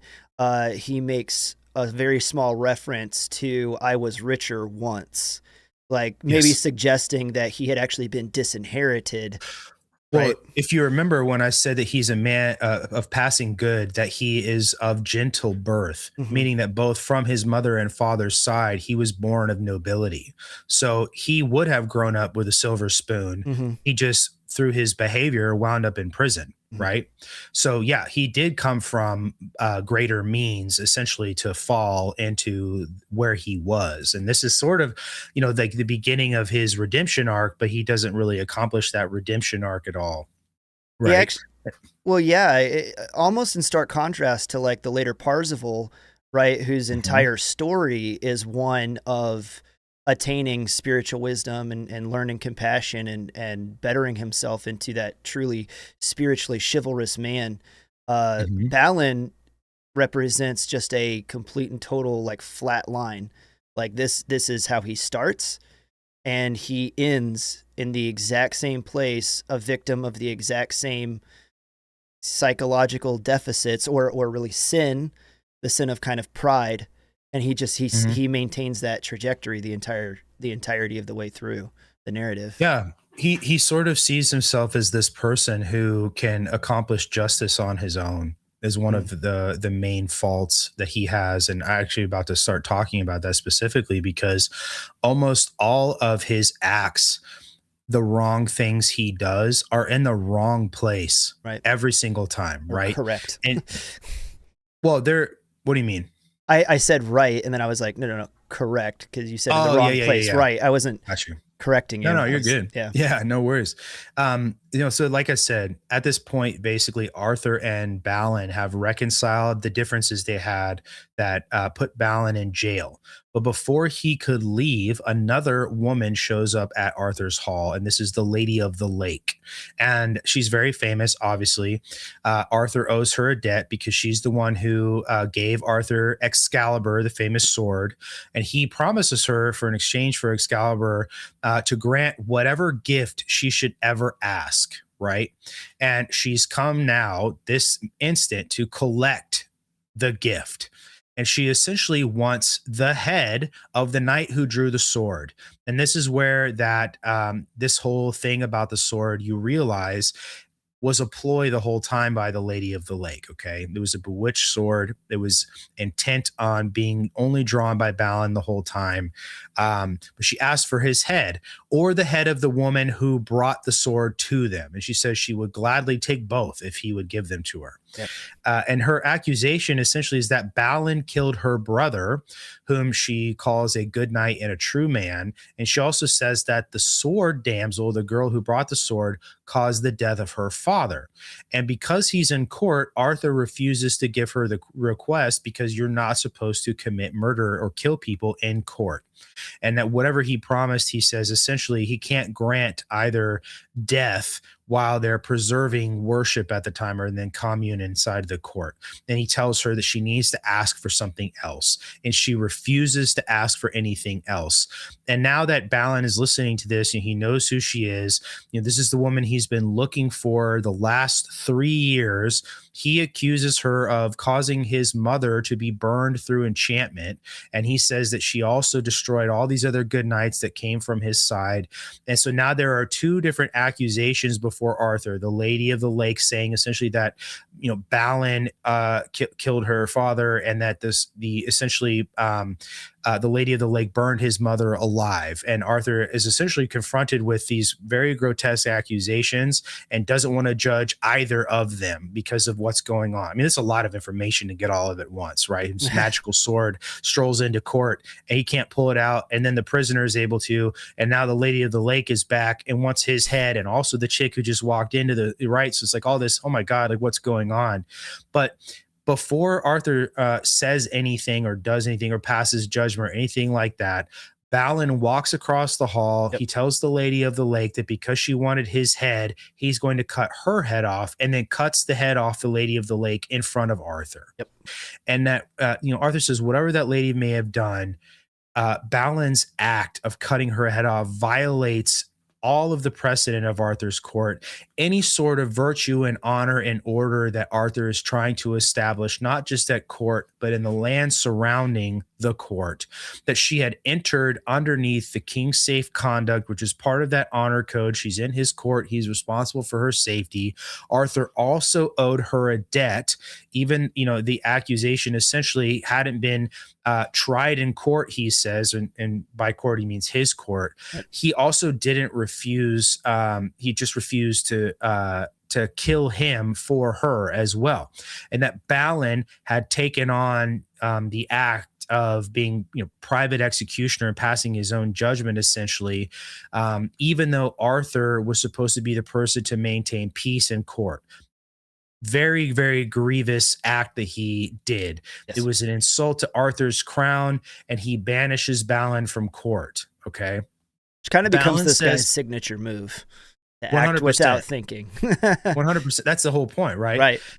Balin apologizes for Arthur's displeasure. He understands why he doesn't withdraw his accusation against the Lady of the Lake, trying to defend himself, saying that it was real. But he also rides away with the Lady of the Lake's head with him on the horse. And you remember, and when this happens, it's the same day excuse me, the sword essentially came to the court. All of the finest men inside the court tried to draw it. None of them were able to do it. Arthur refuses to pass judgment on all of these, on both the Lady of the Lake and him. And then Balin commits this like terrible act.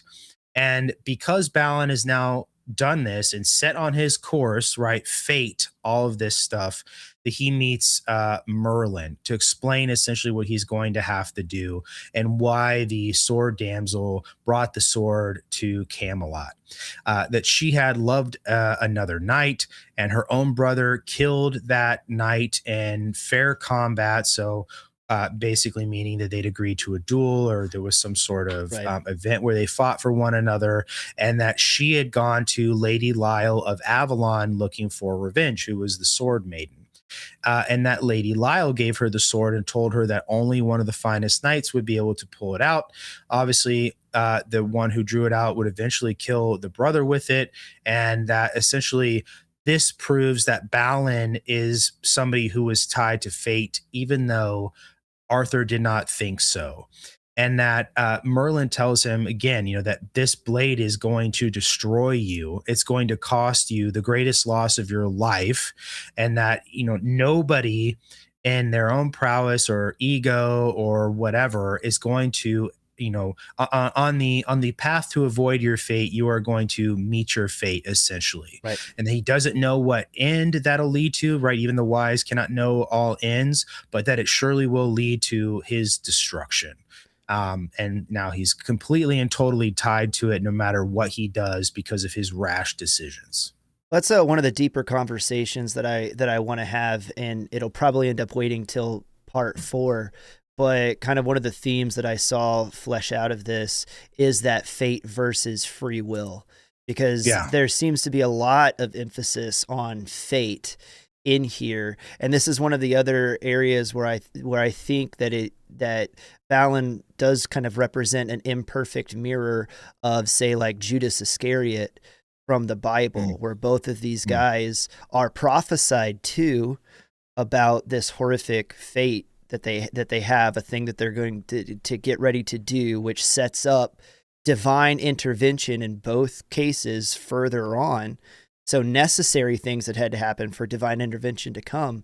But then they both go on and do it, right?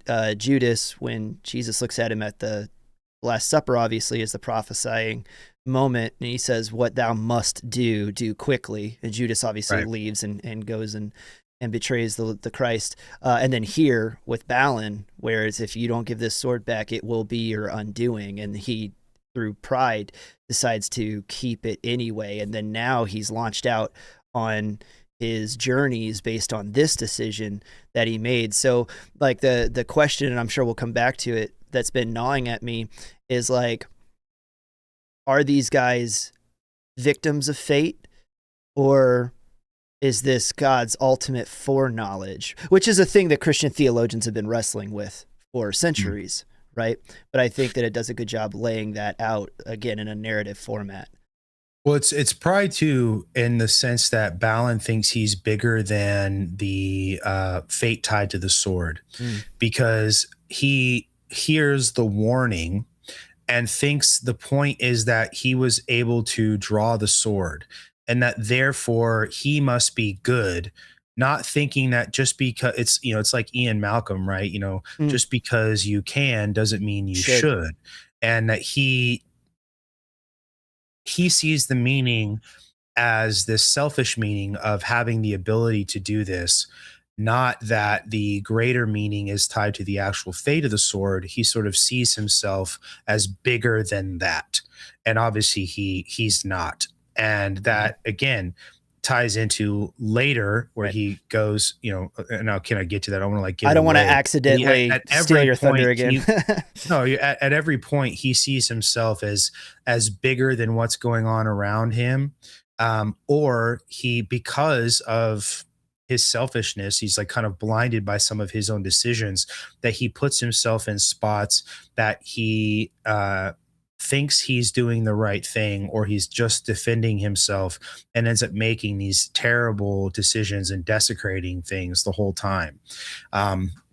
But so he leaves, right? He leaves. He kills the Lady of the Lake. He takes her head. He meets Merlin, who again confirms the fate of the sword, that you are going to meet your destruction. You are going to kill the person you love the most, all of these things. And at this point, it's too late. Balin has to leave. He's been banished from Arthur's court, right? Well, in Arthur's court, after he leaves, is another knight named Lanceor. And Lanceor is obviously offended by what Balin did and wants to avenge Arthur's honor, and gets Arthur's permission to go after Balin and to avenge essentially the honor of Arthur. And Lanceor does catch up with Balin on the road as Balin essentially is wandering, and challenges him and says that we're going to fight and one of us is going to die. And Balin tells him essentially that the Lady of the Lake had done him a wrong, and that otherwise he would have been reluctant as any other knight to kill a woman, but she wronged him first. And that's not an acceptable answer to Lanceor. And so they decide to joust, essentially not with a lance, but with spears, right? So they're going to kill each other. And Lanceor's spear shatters on Balin's shield, but Balin pierces Lanceor through Lanceor's shield and kills him, obviously. It goes through his body. And then Balin, once he falls from the horse, takes his sword out, and it says in the story, doesn't realize how badly Lanceor had been hit, and sees that the knight, though, is laying dead. So he was going to get off his horse and then continue to fight him, and didn't realize he'd killed him. But then a woman comes riding along toward them. Her name is Columba. It's spelled like Columbe, but it's Columba. And she is Lanceor's lover. And when she sees his body, she cries out that Balin has killed two bodies and one heart, and two hearts in one body is what she says. So she takes Lanceor's sword. And Balin tries to take the sword away from her, but she's holding it too tightly, and he's not able to do that without hurting her. And essentially, she puts the pommel of it against the ground and then runs herself through of the sword and then dies on top of Lanceor. And so, quite a couple of hours that evening, right? Yeah. Balin is devastated at what happened. He repents of Lanceor's death because of the love that had existed between him and Columba. And then there is nothing else in that scene, essentially suggesting that Balin is somebody who kills people casually. You kind of get the sense that Sir Thomas Malory is writing that even though his actions, like at King Arthur's court, were really rash, they were done with intention and good intention. Even now, right? Lanceor asks for permission to hunt him down. He challenges him to a duel. Lanceor just happens to lose. Columba comes up on them, tries to avenge him essentially, or pulls a sword out to kill herself. It's never completely identified, but then in their struggle, she sets the pommel of the sword down on the ground and then runs herself through with the sword, right? And all of this, from the root of his original action, becomes the consequences of his actions. Right. So even when he is challenged himself, he's still destroying lives, essentially, right? Yeah, he's a medieval shit magnet. Yeah, no, absolutely. Right. Well, and Balin essentially continues writing, and he comes to an island, and there is basically a knight on that island, and it's going to be his brother Balin eventually. But they meet before this essentially meeting on the island. They recognize one another, and Balin tells Balin everything that had happened. He tells him about the sword. He tells him about the Lady of the Lake, tells him about how he pissed off King Arthur, all the Lanceor and Columba, all of this stuff. And his brother Balin tells him, he's like, all this doesn't matter, right? It's whatever has happened is what God has ordained, and you are on this adventure, essentially. And in this story, right, they're talking to one another. A dwarf from Camelot comes up on the bodies of Lanceor and Columba, and then comes upon Balin and Balan, and basically warns Balin that Lancior's family is going to hunt him throughout the world, and that his fate essentially will be tied to what had happened. And Balin tells him that he is not really afraid. The only thing he's afraid of or worried about is that he's lost King Arthur's favor. And then at the same time, there's another king who he meets. His name is King Mark of Cornwall, who's just happening to pass by this entire interaction with two brothers and a dwarf. And he hears this story and is moved so much by the story. He has a rich tomb, it says, built over Lancior and Columba before continuing on their journey, sort of immortalizing them and venerating them as, important to this story, and showing just how, like, their love still matters after all of this terrible event. And then, this is again where Merlin comes back into the story. And he says that on the same ground that the two greatest knights and truest lovers of the age will someday fight is Lancelot and Tristan, whose stories have not happened yet. So here is Merlin telling Balin that there's another prophecy, that what he just did with killing the Lady of the Lake has now been kicked off. So this event is pretty significant, and then because of the death of Columba, he says that Balin will strike the most dolorous strike ever struck by a man, except for the spear that was thrust into the side of Christ at the crucifixion. And here's some, like, very, very big foreshadowing. Right. And that word dolorous is really, really important here. Up until reading Balin several years ago, I'd never even heard of this word. I've never heard it used in any other sense either, but it comes from the French word dolor, or which means like pain or grief. And so the dolorous strike is essentially a sorrow that's being done because of how serious it is. It's not just wrong, it's sad, which is kind of a crazy way to think about it. I think I think the correct word in context of this time frame would be sacrilegious as well. Yeah.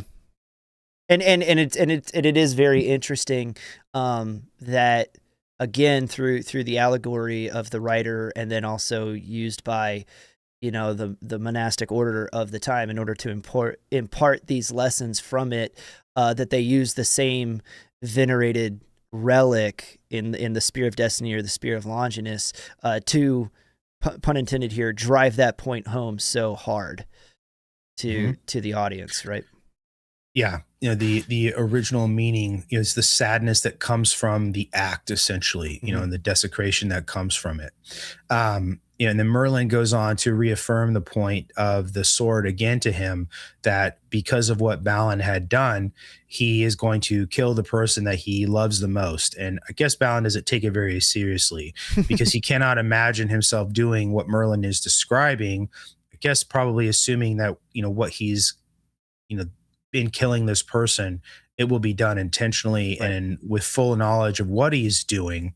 But he says that if he believed the prophecy, that he would kill himself right now just to make Merlin a liar, right? Which is pretty serious statement. It doesn't kill himself. Right. For a while, though, after this event, Balin is fairly successful walking around and sort of traveling between all of these different courts. But eventually, can I inject there real quick before you get too far? Go ahead. It's just he's successful in traveling around all these courts. The hunt for him is not successful in finding him, and then eventually, right, he comes to King Rience, which is the first court that the lady, the sword maiden, essentially went to before she came to Arthur's court. Yeah, that's another point where I saw some very interesting biblical crossover, where Balin is talking to Merlin right there and said, like, I would kill myself before that would happen, essentially. And it really reminded me of the same conversation that happened between the disciple Peter and Jesus at the Last Supper, when Jesus prophesies about his death, right? And Peter essentially tells him, like, even if everybody else falls away, right, like, I will never forsake you. And then later on even says to Jesus that he would kill for him, right? He would die before he denies the Christ. And the same, like, it mirrors the Arthurian legend so significantly in my mind, because then when Jesus is approached in the garden, what does Peter do? He draws a sword to defend Jesus physically and even cuts off the ear of one of the high priest's servants, right? To which Jesus looks at him and is one of the more famous lines in scripture where Jesus says, "Get thee behind me, Satan." Like calls Peter Satan and says, "Get behind me," because you don't know that what you're doing like will prevent the divine intervention that is to come. Right? It kind of in the same way that if Balin doesn't go through with the, in my mind, I kept pronouncing it Dolores, like the name, but is it Dolores? Dolores strike. Then the divine intervention of the quest for the Grail isn't set up to happen, right? So these tragic falls, it's a triggering mechanism, right? Have to come. And so that's just another point for me where I'm like, you can keep seeing these biblical corollaries that they keep shoehorning into this story and tying to this guy, so that he is their literary device that carries the allegory, right? That they need him to. Oh yeah. Well, and two, right? So he comes to King Rience's court, and at this point, King Rience has declared war on King Arthur. So he's an enemy of Arthur at this point. And so Balin and Balan decide they're going to capture him and take him to Arthur to win Arthur's favor back. And Merlin meets them on the road to go do this, and he's disguised himself and tells them that their plan is going to fail without his help. And he sets an ambush himself, Merlin does. And when Rience rides past them at night, the brothers are able to capture him. And they do. They deliver him to Arthur before dawn the same night, and they leave him essentially without waiting for Arthur to know who did it and for them to be thanked. And then when Arthur learns that Balin, or the Knight of the Two Swords, is who captured Rience and brought him there, the anger he has towards Rience turns to shame, essentially, or towards Balin turns to shame, that Balin has served him after even being banished and then asked for nothing in return. And then continuing, like Balin doesn't stay feeling like he's given enough recompense for what he does. Balin and Balan, the war is still going on between Rience and Arthur. They continue fighting for Arthur on that side.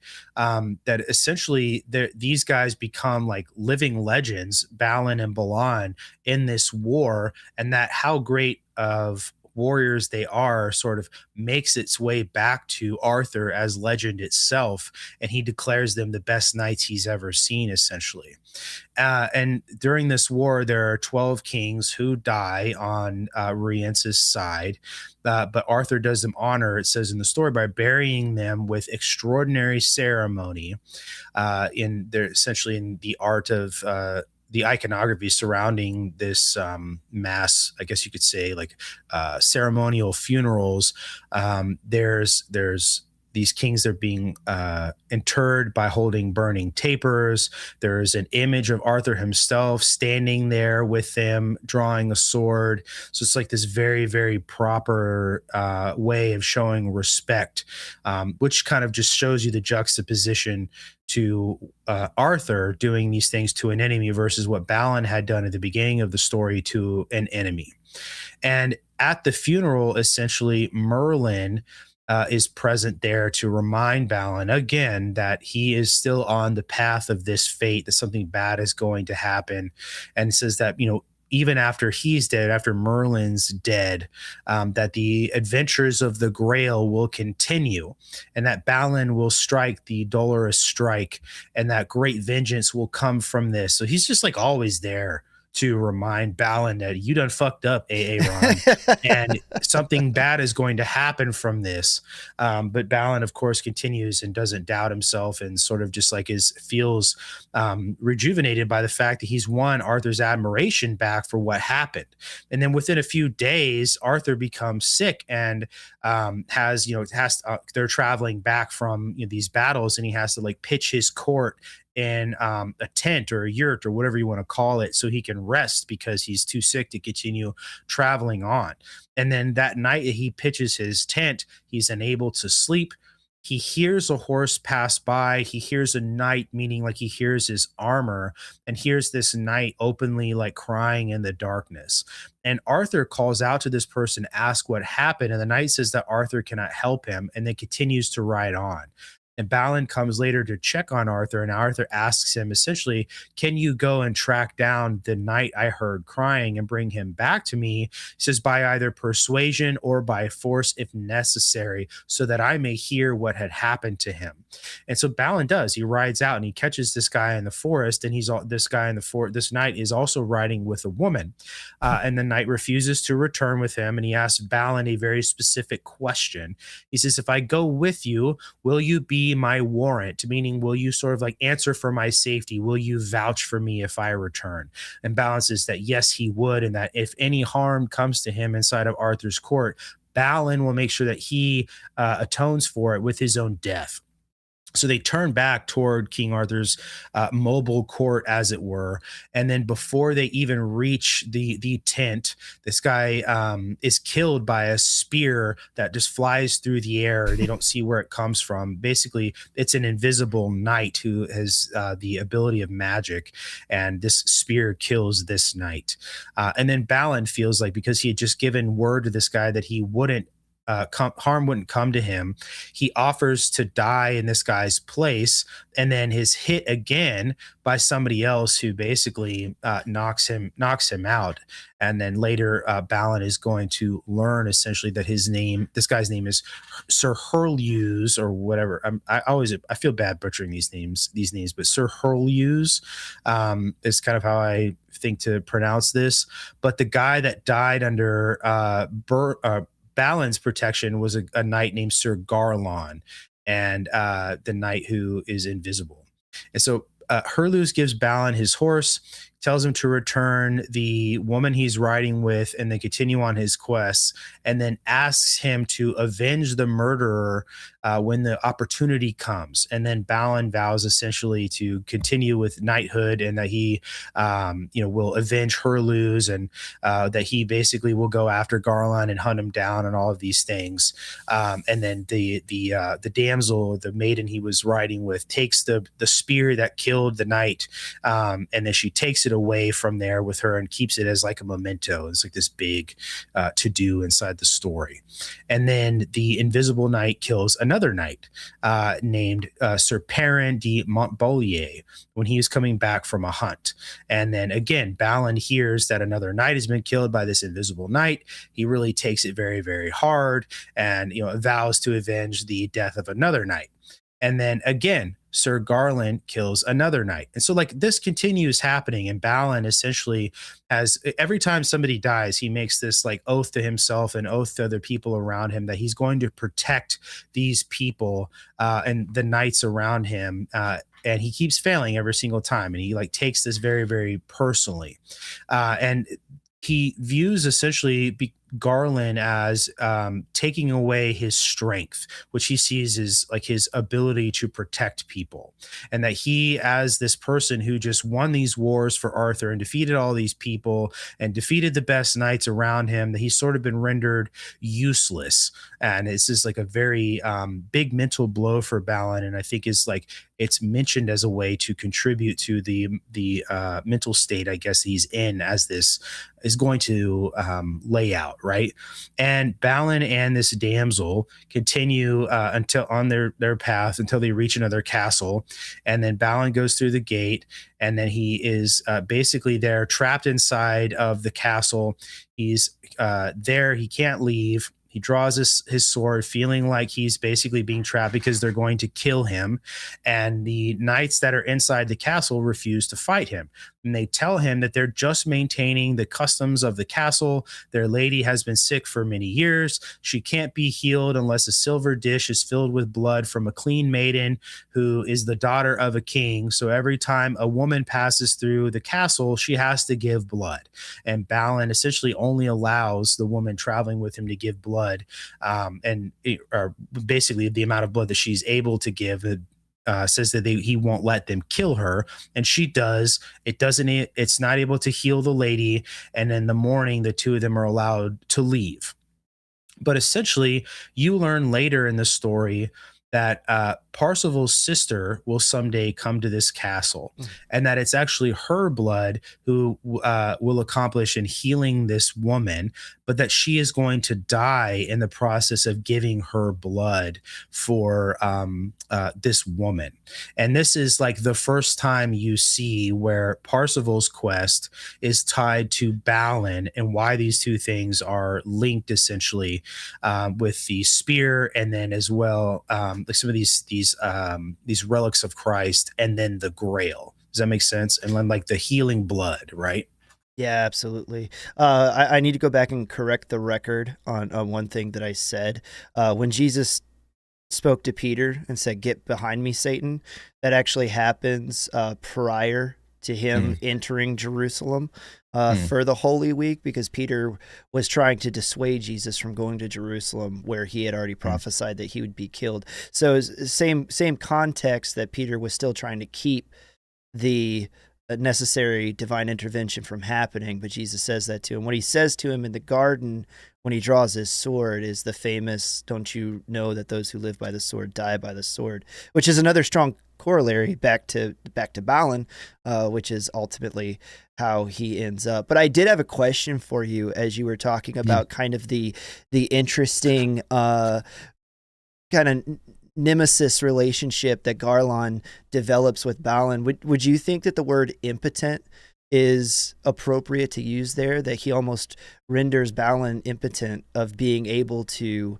do the things that he continues to vow that he's going to do through that process?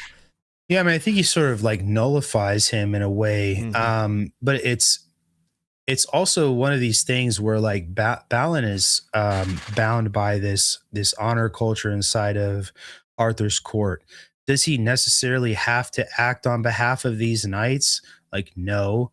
He sees himself as this person, and he's continuing to do these things because even though he's not present there, he's still bound by this, the extension of Arthur's court. And so he renders him useless in like some of these physical acts as well, but he prevents him from participating inside that honor culture that he cares about so much. You know what I'm saying? Yeah. So like he's preventing him from doing two separate things at once. So it's like a hit to both his ego because of like his physical incapability because the knight is invisible, but then also his meta ethics because he's unable to fulfill the honor essentially that he keeps vowing to fulfill for these other people, and then also for himself, and then for Arthur, if that makes sense. Yeah, no, 100%.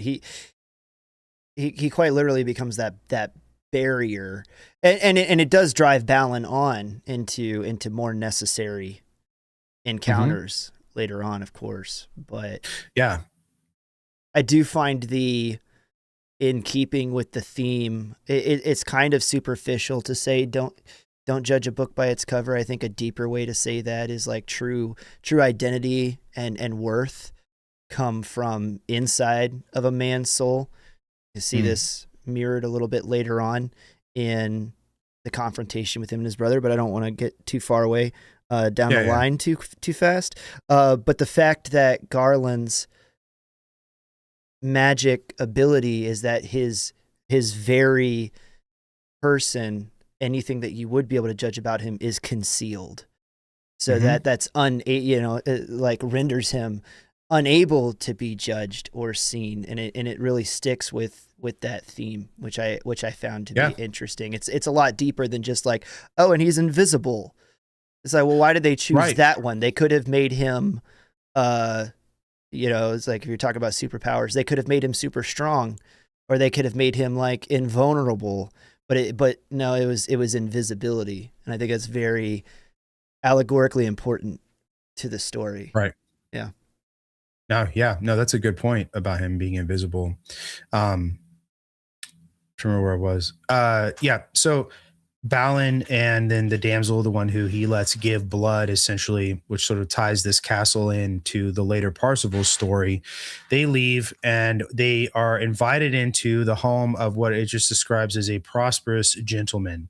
And when they get to the home, they're having dinner. And then while they're having dinner, Balin hears somebody groaning from the other room because they've been wounded. And the host tells him that that's his son, and his son was wounded by a knight who is invisible. So Balin automatically knows essentially that this is Garland, but that the attack that wounded his son was essentially revenge for defeat at a joust, but that the wound won't heal unless they attain the blood of the man who caused it. So Garland essentially has to give his blood for this man's son to be healed. And then Balin asks, he's like, well, do you know where this man is? And the host tells him, he's like, yes, he's the brother of King Pellam, and he's going to be at a feast within the next 20 days. And that, Garland is going to be there. And essentially that he could go, but there's a problem. And essentially that problem is that no knight is allowed to attend King Pellam's feast without a wife or a lady. So the Balin asks the woman if she'll appear as the custom requires. He promises that the host will bring back enough of Garland's blood to heal his son, and she agrees to go. And so they travel there for 2 weeks, and they arrive just in time for the feast. Essentially, King Pellam recognizes Balin from his exports as a knight during the war that just gone on. He's received with honors, all of these things. Allows the woman in with him, even though he doesn't recognize her, all this stuff. He respects Balin so much that he gives him his own private chamber where he's able to take off his armor. He's given fresh robes. So he's treated essentially like a hero when he shows up at this court, which is kind of the exact opposite of how he was received when he was received at Arthur's court at the very advent of this story. He was given his own chamber, but it was a jail cell. Obviously, he had no armor, but he wasn't given fresh robes to wear. He wasn't being treated as a hero. All these things, but the one thing that they do ask is for him to leave his sword in the chamber because it's not customary for him to bring it into the dinner hall. And Balin, of course, refuses. And he says that in his country, a knight is always able to keep his weapon. So he will keep his sword or he will leave the feast and he will be dishonored. And so they allow him to keep his sword.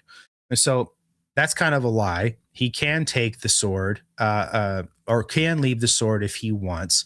But the sword he brings with him, of course, is the one that he pulled out of the sheath. It's the one from the prophecy. It's the one essentially that he's, cursed to hold until he fulfills the act of the dolorous strike. And then he attends the dinner.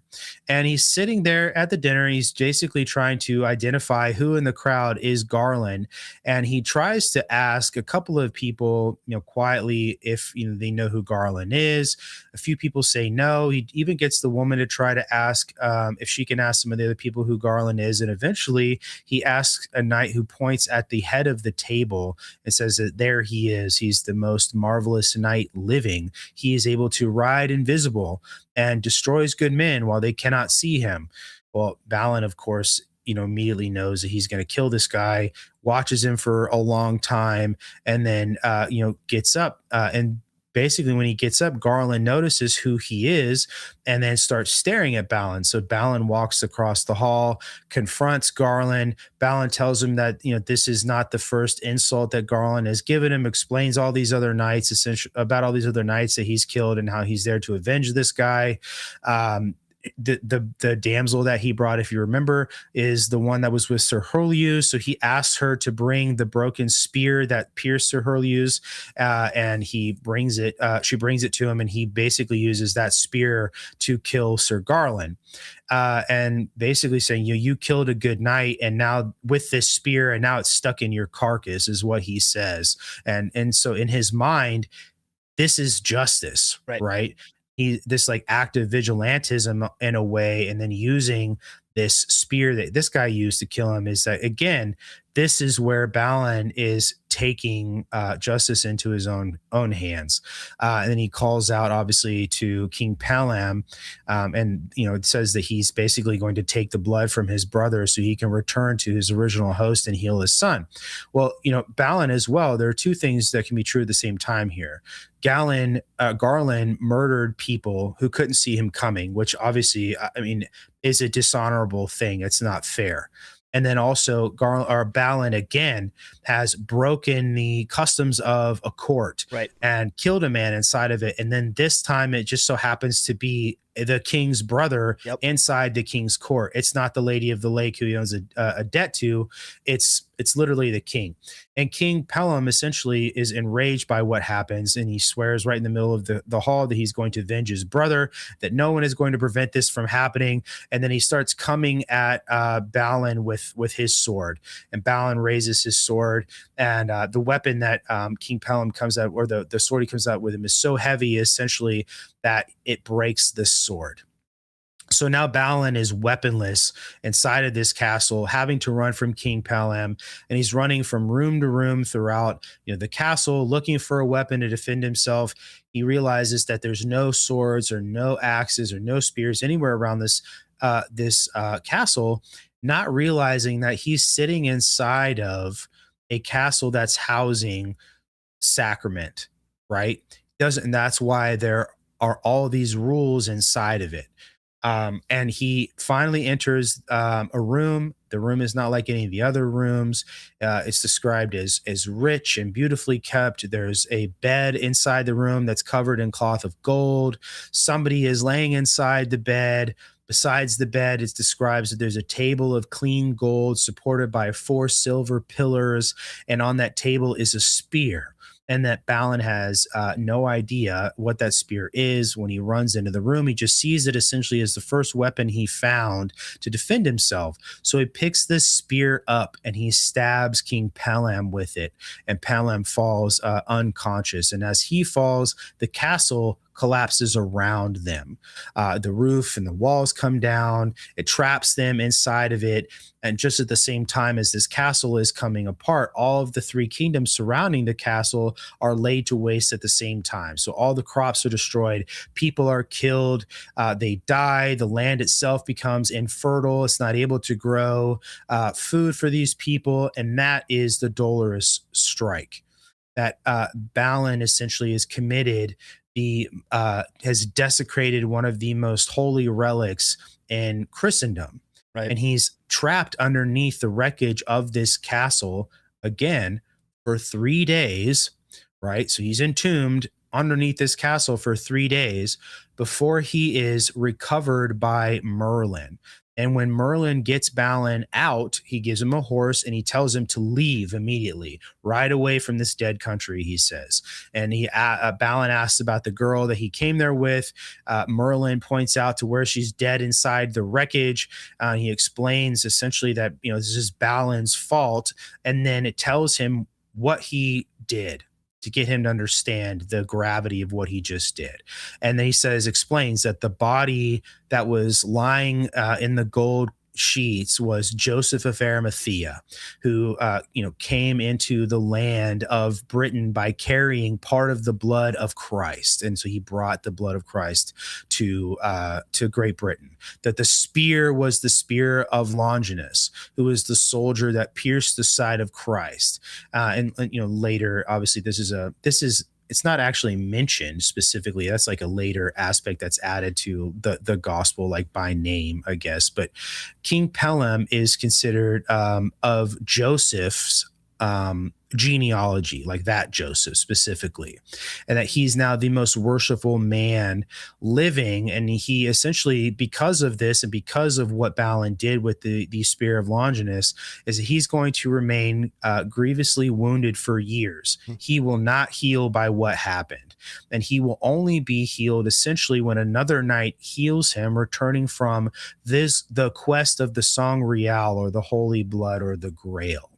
And that even though Merlin explains to Balin that even though he did not go into that castle, he did not go into that room with the intent of committing sacrilege, he understands he just needed a weapon, and he found one. That act essentially had enacted a sacred history, and that his ignorance essentially is what causes all of this.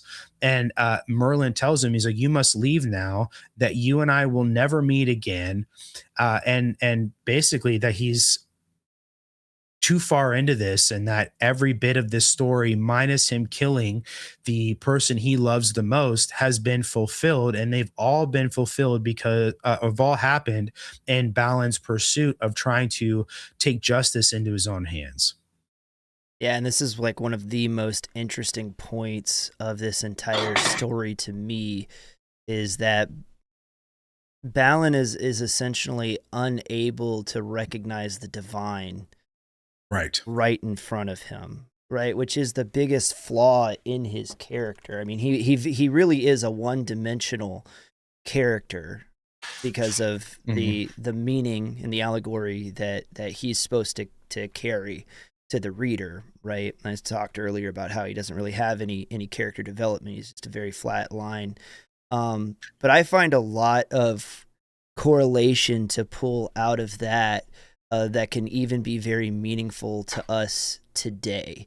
You know, if you want to talk about the advent of AI, which I liken back toward the biblical like Tower of Babel, right?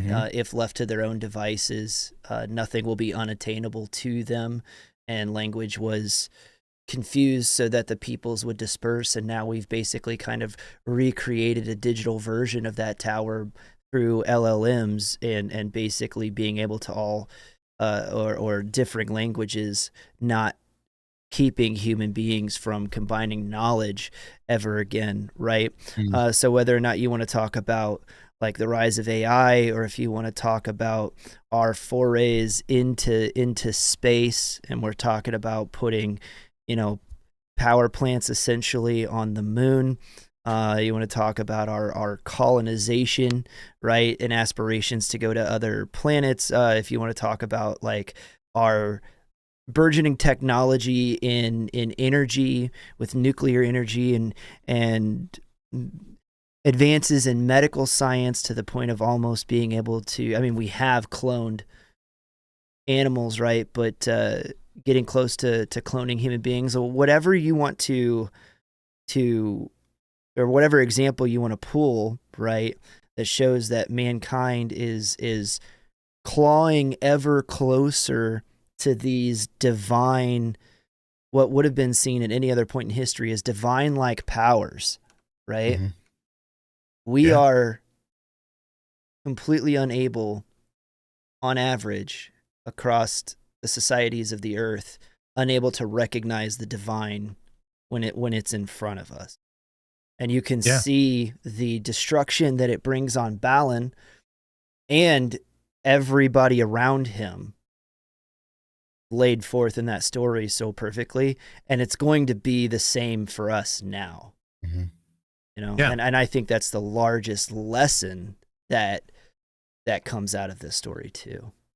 But that's all I have on that one. Yeah, it's definitely, that lesson is very important as well. You know, I guess humanity has a history of behaving that way in a lot of different ways. It's sort of like when Oppenheimer was quoting the Bhagavad Gita, and he says, "Now I am become death, the destroyer of worlds."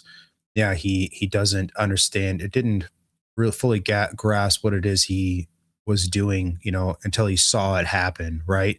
And you know, the one of the primary themes as well of the Bhagavad Gita is duty. And in the part of the story that Oppenheimer is referencing, the prince who is perpetually riding his chariot into battle in the Bhagavad Gita, his name is Arjuna.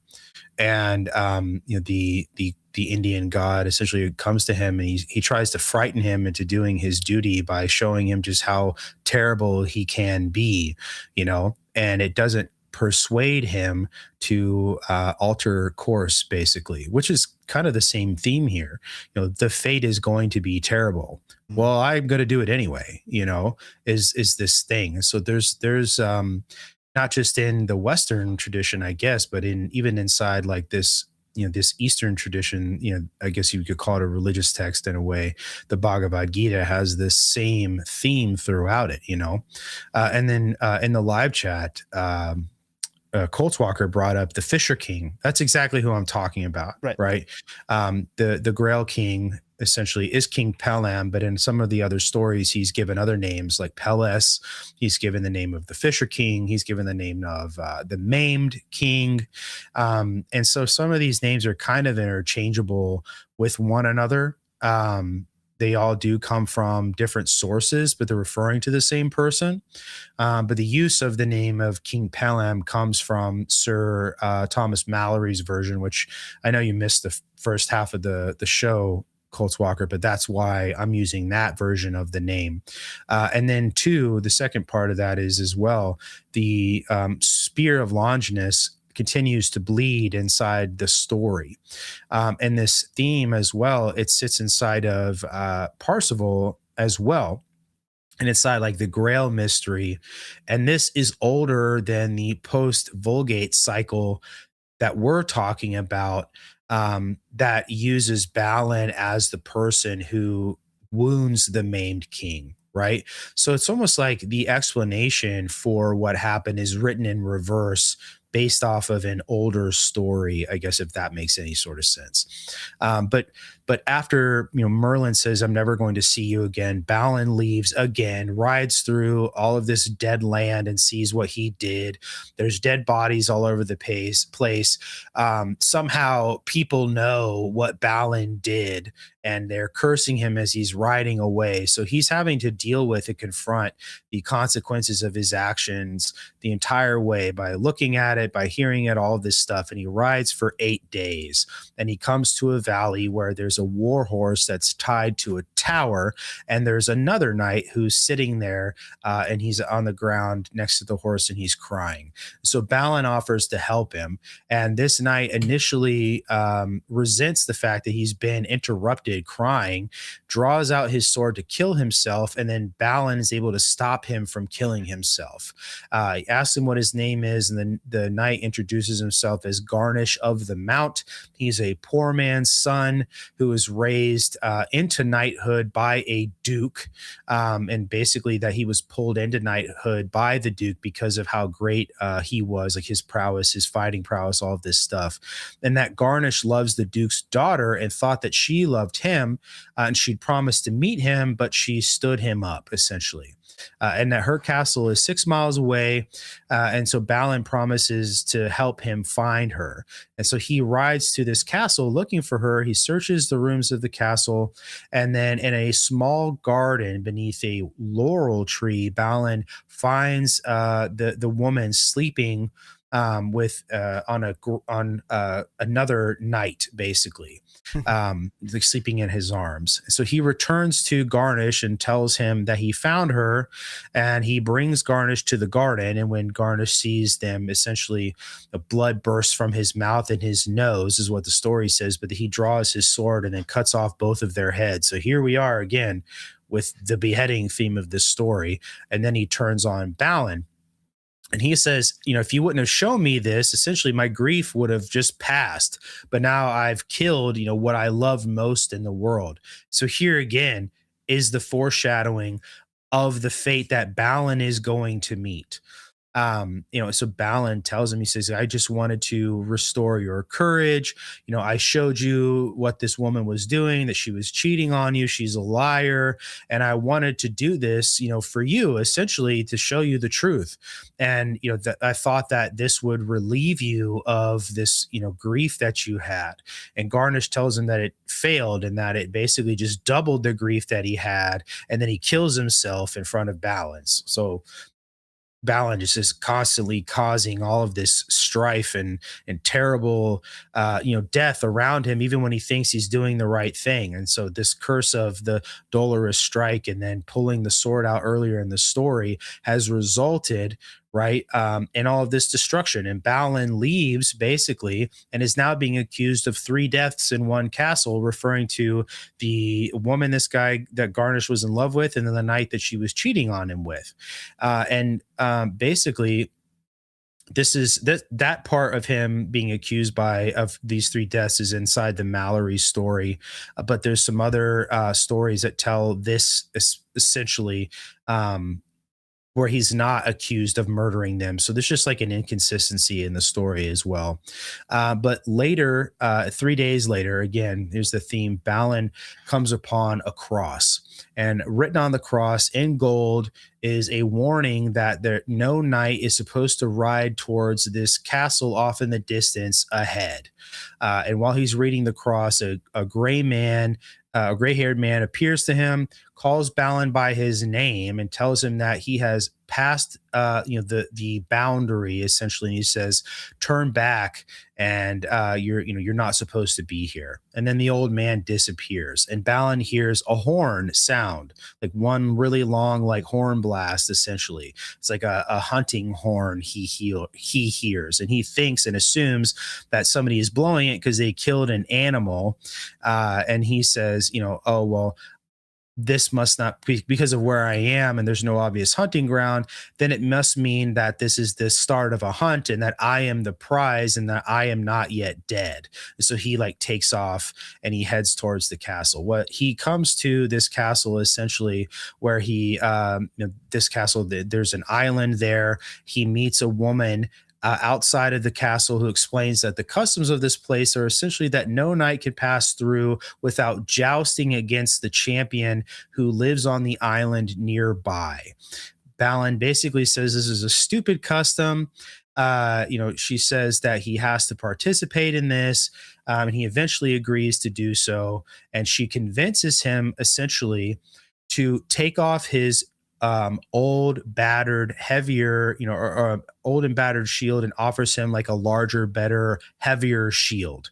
And this is kind of the fatal flaw here in this story, because Balin's shield, and just like most knights, are individual to these knights.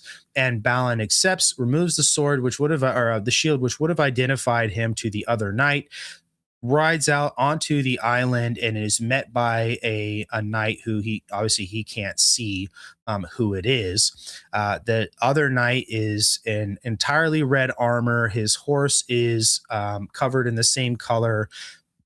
In the story, this is Balin, Balin's brother, but Balin doesn't know this.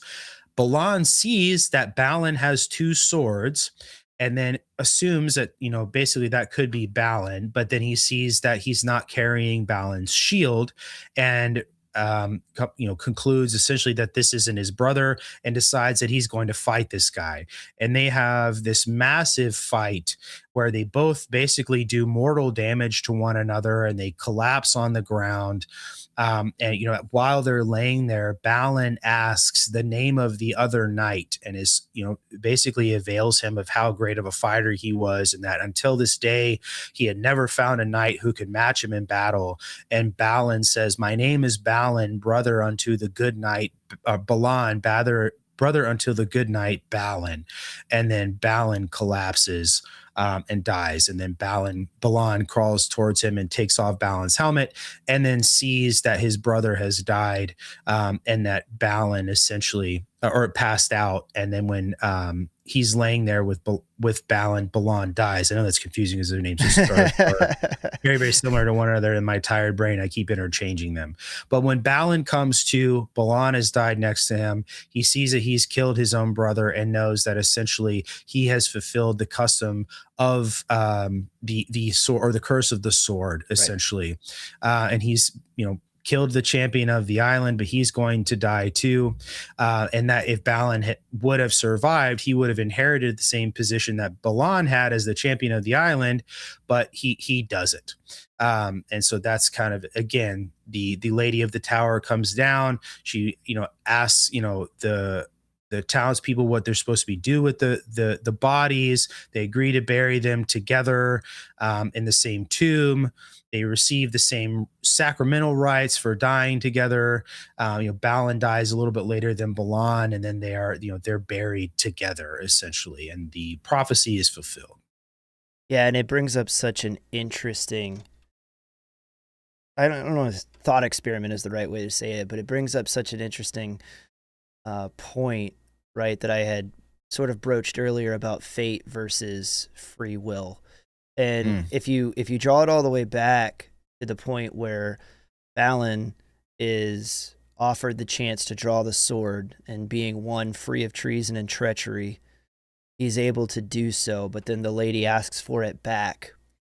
It's the same pride that infects his mind, that he gives into to not give the sword back, is the same pride that guides all of his actions going forward. So essentially what I'm driving at is, if he would have been able there in the very beginning to overcome that pride, that temptation, and return the sword, then he certainly would not have come to that fate in the end.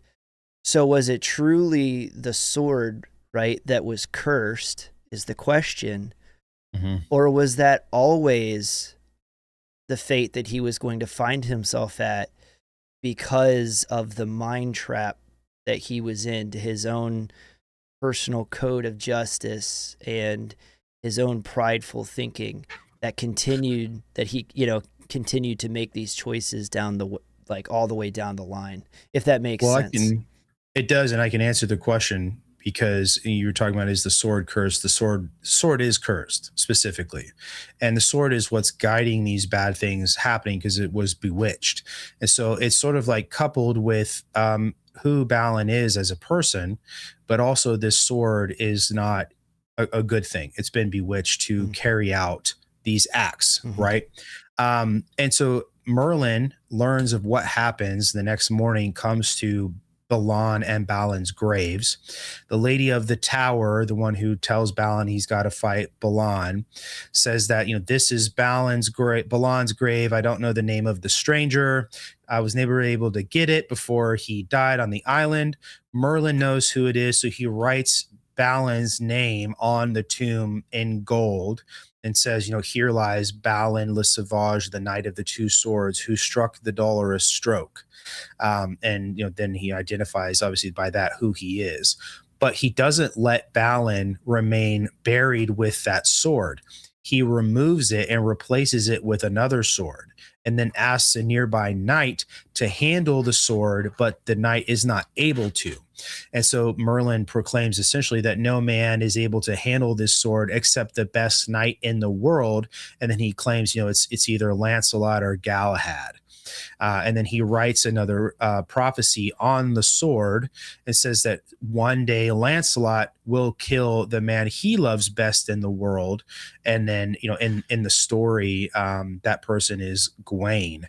And then Merlin then takes, iron and steel and basically creates a cross out of it, and then leaves the scabbard of the sword there one day for who will be Galahad to find it eventually.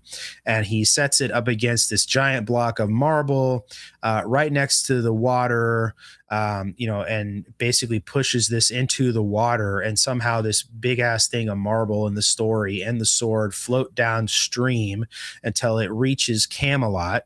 And then, Sir Thomas Malory essentially attributes, Camelot being around like where Winchester is in England. And then, the stone makes its way to Camelot on Whitsun Sunday. And that's when the Grail quest is, going to begin, and Galahad takes that sword.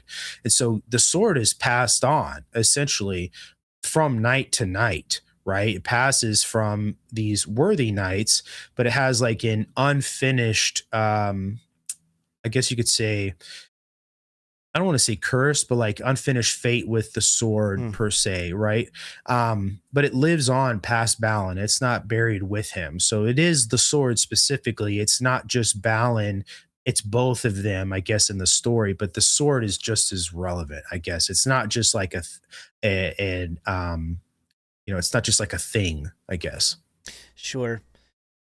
And I understand it was written that way. It reminded me of the story of the fall of man from Genesis quite a bit. And I've always wondered in there, because it's everybody talks about the cursed apple, right? Or the cursed fruit. It's usually portrayed as an apple, but there's nothing that biblically ever says that. Yeah, it doesn't say what kind of fruit it is. Yeah, it just became part of the cultural zeitgeist at some point.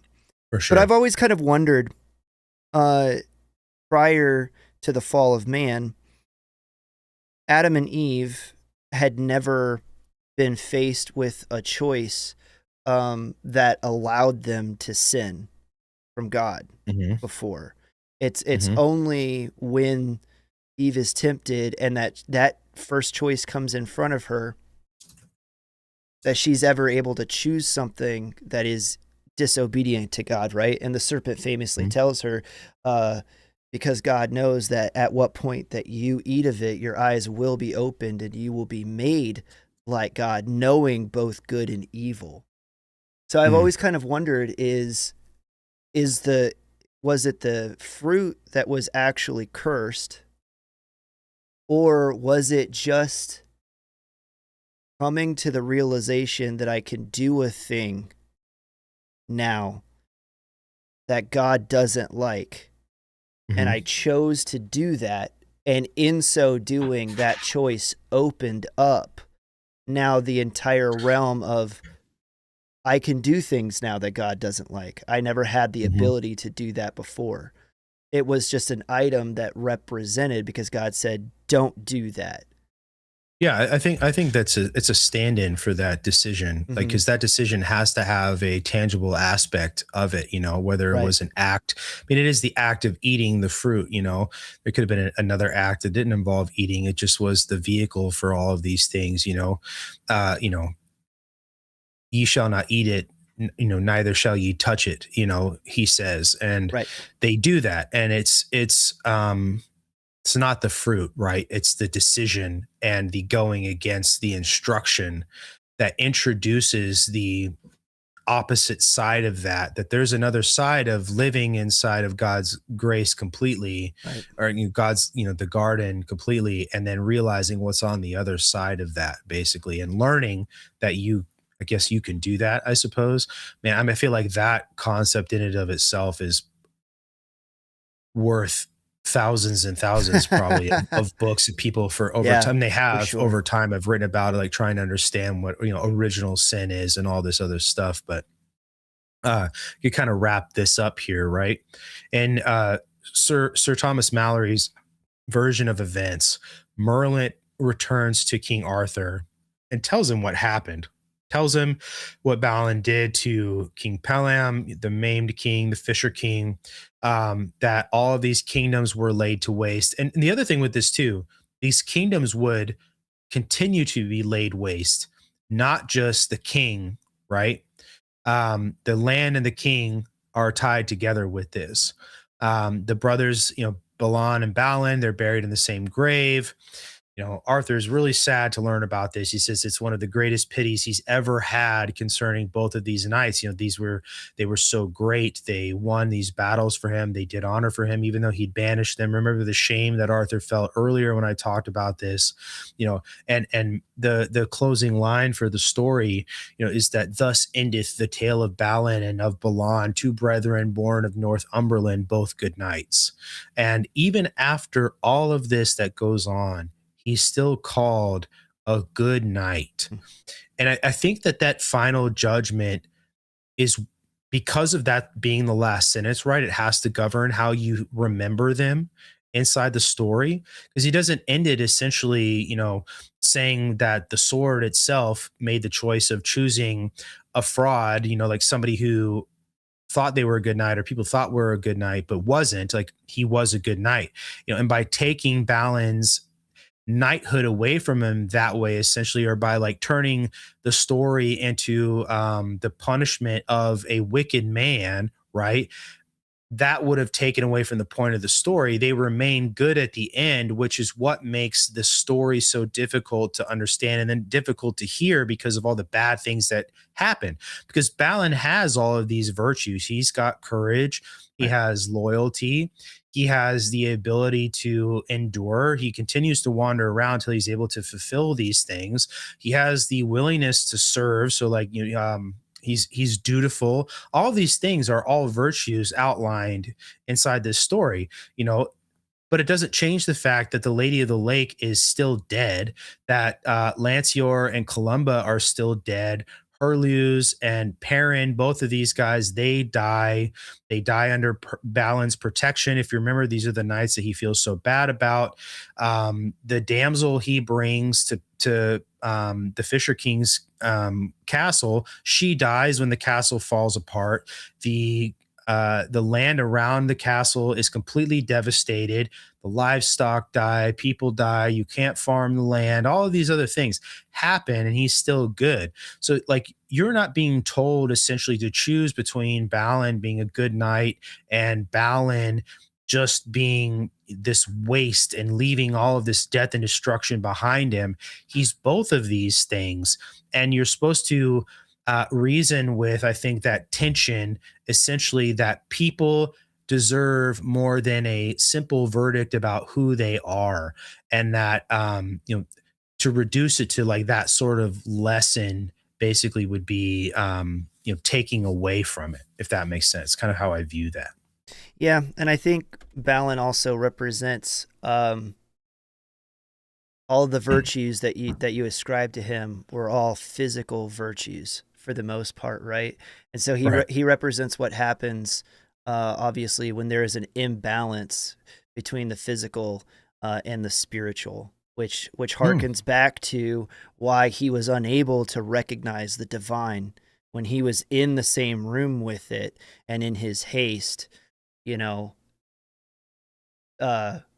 caused such great sacrilege. There's this concept in Orthodoxy about converts are more concerned about being correct than they are about seeking humility. Huh. Right. Yeah. And in a way, because Balin is relieved from prison, he's introduced into this culture again, but not up underneath the nobility of his parents. He's on his own. So in a way, he's to keep with the theme of orthodoxy, he's a catechumen of the honor code inside of Arthur's court. And he's more concerned with exacting justice and the way that he deems correct than he is about learning how to be humble. An excellent point. Right. And I think this is actually a great way to sum this up, right? Because like I wanted to start this with Balin because I mean, I like talking about things that a lot of people are talking about specifically, and Balin is one of those. If we would have let off with like Lancelot, it would have been way too commonplace. You know what I mean? Yeah. But like I wanted to introduce like a knight who is imperfect in such a way that it introduces this tradition inside of the Arthurian honor code, right? And we learn essentially that there's no actual biography of like who Arthur is. And he comes from all these like really long lines of stories of battles and wars, Ambrosius Aurelianus, who's Roman, and then there's these Welsh poems and French poems and British poems and all of these things. And essentially it winds you up at this like 13th century tragic knight who, even though we're 700 years past the advent of where Arthur's story kind of begins, right? This story is also the beginning of Arthur's reign as king, right? Yeah. This is one of the first things that happens inside of Arthur's court, and it gives way to one of the most profound themes inside of the Arthurian legend, and that is the legend of the Grail. And that this is Balin is an inherited story to the tradition of Arthur 700 years later, but it's the first severe test of the fellowship of Arthur that's tied into the sacraments and all of these deep Christian relics, to use the word that you mentioned before, of veneration, and then what I was talking about was seeking correctness in the place of seeking humility, and that's why I think you can't push Balin into being into one box, into one verdict. He's all of these awesome things. He's all of these brave, he's capable, he's loyal, he's recognized even when he shows up at that castle as being great. He's given those new robes, he's given his own room, all of these things, right? But at the same time, all of these terrible things happen around him. And the next episode, I think too, is kind of where like this combination of the history of this stuff and the tragedy of what happened with Balin is going to transform into the next night we bring into the story. But I think that the interpretation, I think, of this, with the brothers both being buried together, because that's not the same interpretation or the same story throughout the whole thing. I think that I'm trying to think of a way to say this,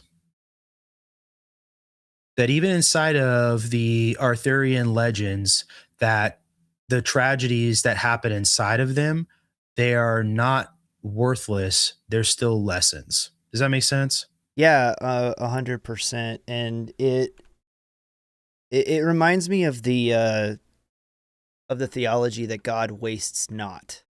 Mm-hmm. And in the same way that the sword was passed forward, all of this set up the divine intervention that was to come, the Felix Culpa effect, the fortunate fall of Balin sets up everything to come, is again kind of the monk's way of when they were taking this stuff and plugging it in and trying to bring these biblical lessons right to the secular world at the time. Is that's how they were trying to introduce that lesson, that God doesn't waste anything. You could see this in the story of Joseph, and all this bad fate befalls him, and eventually winding up in Pharaoh's dungeon, only to become the second in command in all of Egypt at Pharaoh's side. And when then his father and his brothers are presented to him, right, he says to them, "You meant it for my evil, but God meant it for my good," because he doesn't waste anything. And then obviously you see that again in the betrayal of Judas, another Felix Culpa event, that this guy had to, the very tragic catalyst in Scripture. But if it wasn't for Judas's betrayal, then there is no passion of the Christ. I fully believe that if Judas would have found Jesus afterwards and asked for forgiveness instead of taking his own life, Jesus Christ would have granted that to him. Of course. In Orthodox tradition, Judas is met, and they is tried to being talked out of trying to kill himself. So there's an attempt to. That's very interesting. I didn't know that about Orthodox. Prevent that from happening, but it adds to this whole point about like it has to be fulfilled. Right. You know what I mean? Yeah. Yeah. But I really hope that you guys enjoyed this. And I know that was like a really info dense lesson because I wanted to give you guys all of the history, and hopefully I explained it well enough, trying to piece together all of this stuff from a couple of different books, and then JSTOR, which is a great resource if you guys have never heard of JSTOR, and putting it all in some sort of chronological order, and then talking about the lesson of the story. This is going to be in 4 parts, and we're going to talk about some of the other meanings of the relics inside this story. We're also going to talk about why the Nazis put so much emphasis on some of these relics as well, and then try to contextualize them in the modern account of being real things and where they are and if they exist and where they may exist and all this stuff. So it's going to be a lot of fun. I hope you guys really enjoyed it. After this series is over of Balin, will be another night Chris and I will dive into and give you guys those accounts and why they are and will and always remain relevant to the West and these traditions. But hopefully the lessons are painted well enough here from this story for you guys to get why we wanted to begin with Balin. And I really, really appreciate you guys sticking with us for the past couple of hours, and hope that it was a good time. So And we will see you guys, since it's not Wednesday, it's Thursday. We will see you tomorrow night on the live fire. So Heck yeah. And before we get out of here, we'll just pay some bills. So you guys are going to see a QR code pop up on your screen. How about that? And check this out. We hear a lot about crypto, but here's the part most people miss. Crypto was created so you could actually own and control your money. After the 2008 financial crisis, Bitcoin was designed as an alternative to banks. So instead of a bank holding your money, delaying transfers, or limiting access, you're in control. And if you've ever had to wait for a transfer to clear, you've felt that problem. Now, fast forward to today, everyone's heard of crypto, but getting started still feels complicated. That's why I use Rumble Wallet. It takes all that complexity and makes it simple. Choose what you want: Bitcoin, dollar-backed stablecoins, or even digital gold backed by real gold. No complicated setup. It connects with MoonPay, so you can use your credit card, debit card, or bank and be up and running in minutes. Once you're set up, you can even support your favorite Rumble creators like us directly. So do this now. Scan the QR code or click the link in the description and download Rumble Wallet. From there, you can set up your wallet, tap buy, and you're in the game. In just a few minutes, you can go from hearing about crypto to actually owning some. So thank you, Rumble, for supporting the channel. And thank you, you guys, for sitting through the ad. Tried to not put this somewhere in the episode for you guys that was going to completely derail the conversation or move stuff off. But thank you to Rumble, and there we go. And now we're done with that. Yeah. Hey, listen, I'm really excited to be talking about this. Chris and I have been wanting to do this for a long time. They will be this is what the Outpost is going to be all about moving forward. You know, we talked about Weimar last week. You're always going to get some sort of history, but we're going to move through 5 different Arthurian knights and then Merlin over the next several months and talk about these things and build a corpus of work that you guys can always reference and go back to and have these stories and the lessons inside of them. And then after we're done moving through the Arthurian knights that we choose, we'll jump into something else. We haven't really discussed what that is. It could be something from Tolkien. It could be Lewis. It could be Kipling. It could be any of these things. It could be even we talk about some of the more ancient classics. We can move through Virgil. We can move through Homer. And those of you guys in the Discord would love to hear from you. Maybe you know what you want to hear after we're done with this series on Arthurian Knights. But all of it will have this central theme of being tied to the West and the heritage and patrimony of the West, and trying to anchor people who have been estranged on purpose by the media, by some of these talking heads online, with this actual attempt to separate you from things that make you who you are and the culture that has come to the point where we are today and has made all of this. And this is part of that. So thank you guys so much for listening. That's what the Outpost is going to be every Wednesday, or unless Rumble's down at some point during the week on a Thursday like tonight. But that's what you're going to get every time we come on here Wednesday. We're going to talk about these things and try and help rebuild Western civilization by telling you the stories that put it all together at the same time. Awesome. And I just want to acknowledge some of the super chats and Rumble rants that we had come in tonight really quick. So we have been live. We're seeing you guys' chats all night. I love this name over here, Skank Hunter 420 on YouTube. Dude, he's been hanging out on YouTube the whole time, night, man. Dropped $1 Baller. And then a $2, a $5, another $2, and a $10. And thank you. I'm gonna read this last one. So thank you so much for the super chats tonight. But he said, you guys earned a beer. Please don't give up. I love the lessons and the history. You have great chemistry. I really appreciate that. That's super that's super encouraging. And then over here on the there's a lot of behind the scenes humor that goes into what I just said. Oh, there it is.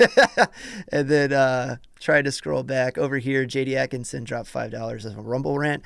Thank you so much. And he said, I'm reading the book of Acts right now to my 6-year-old son. And boy, howdy, some of the Bible is hard to read to little kids, I believe it said before I lost it. But yeah, my wife and I are actually, we take Bible walks in the morning, and we try to read the Bible and pray together in the mornings. And we're actually working through Acts right now. We read Acts chapter 21 this morning, so can confirm Acts is a thick book with a lot of lessons to work through. All right, that's it. We're all cut up. 008 in the chat says the reason this info has been hidden is very dark. Absolutely. I've used the word estranged a few times. You have been purposely estranged from all of this on purpose, because it's severing you from the culture that created who you are. genuinely. And that's why we want to talk about these things, because there's all this bullshit has been for the past couple of decades of my life, at least, right? That's been like, oh, you have no culture. America has no culture, blah, blah, blah. Western culture is stupid. It's like, absolutely not. Like, why does the world predominantly, think of the same heroes? They all come out of the Western culture, like it's just, that's exactly what we're doing, is saying, not at all, man. Like, rebuilding this, like I said at the top of this, there's all these small fires that have been put out behind you that are these uh another way to say this, like these things that you can look back at and say, that's where I came from. These are where those lessons have come from. And these embers are really, really low, and trying to relight those fires, as it were, so that you can look back and always know them. Anyway, I appreciate that you guys have hung out for the past 3 hours basically with us while we talked about it. But we will see you guys tomorrow night for the live fire, and then again on Saturday for a pretty cool episode as well. And we'll tell you more about that tomorrow night as we wrap up the live fire. Heck yeah. Love you guys so much. Thanks for hanging out. Go with God. Don't be a dick.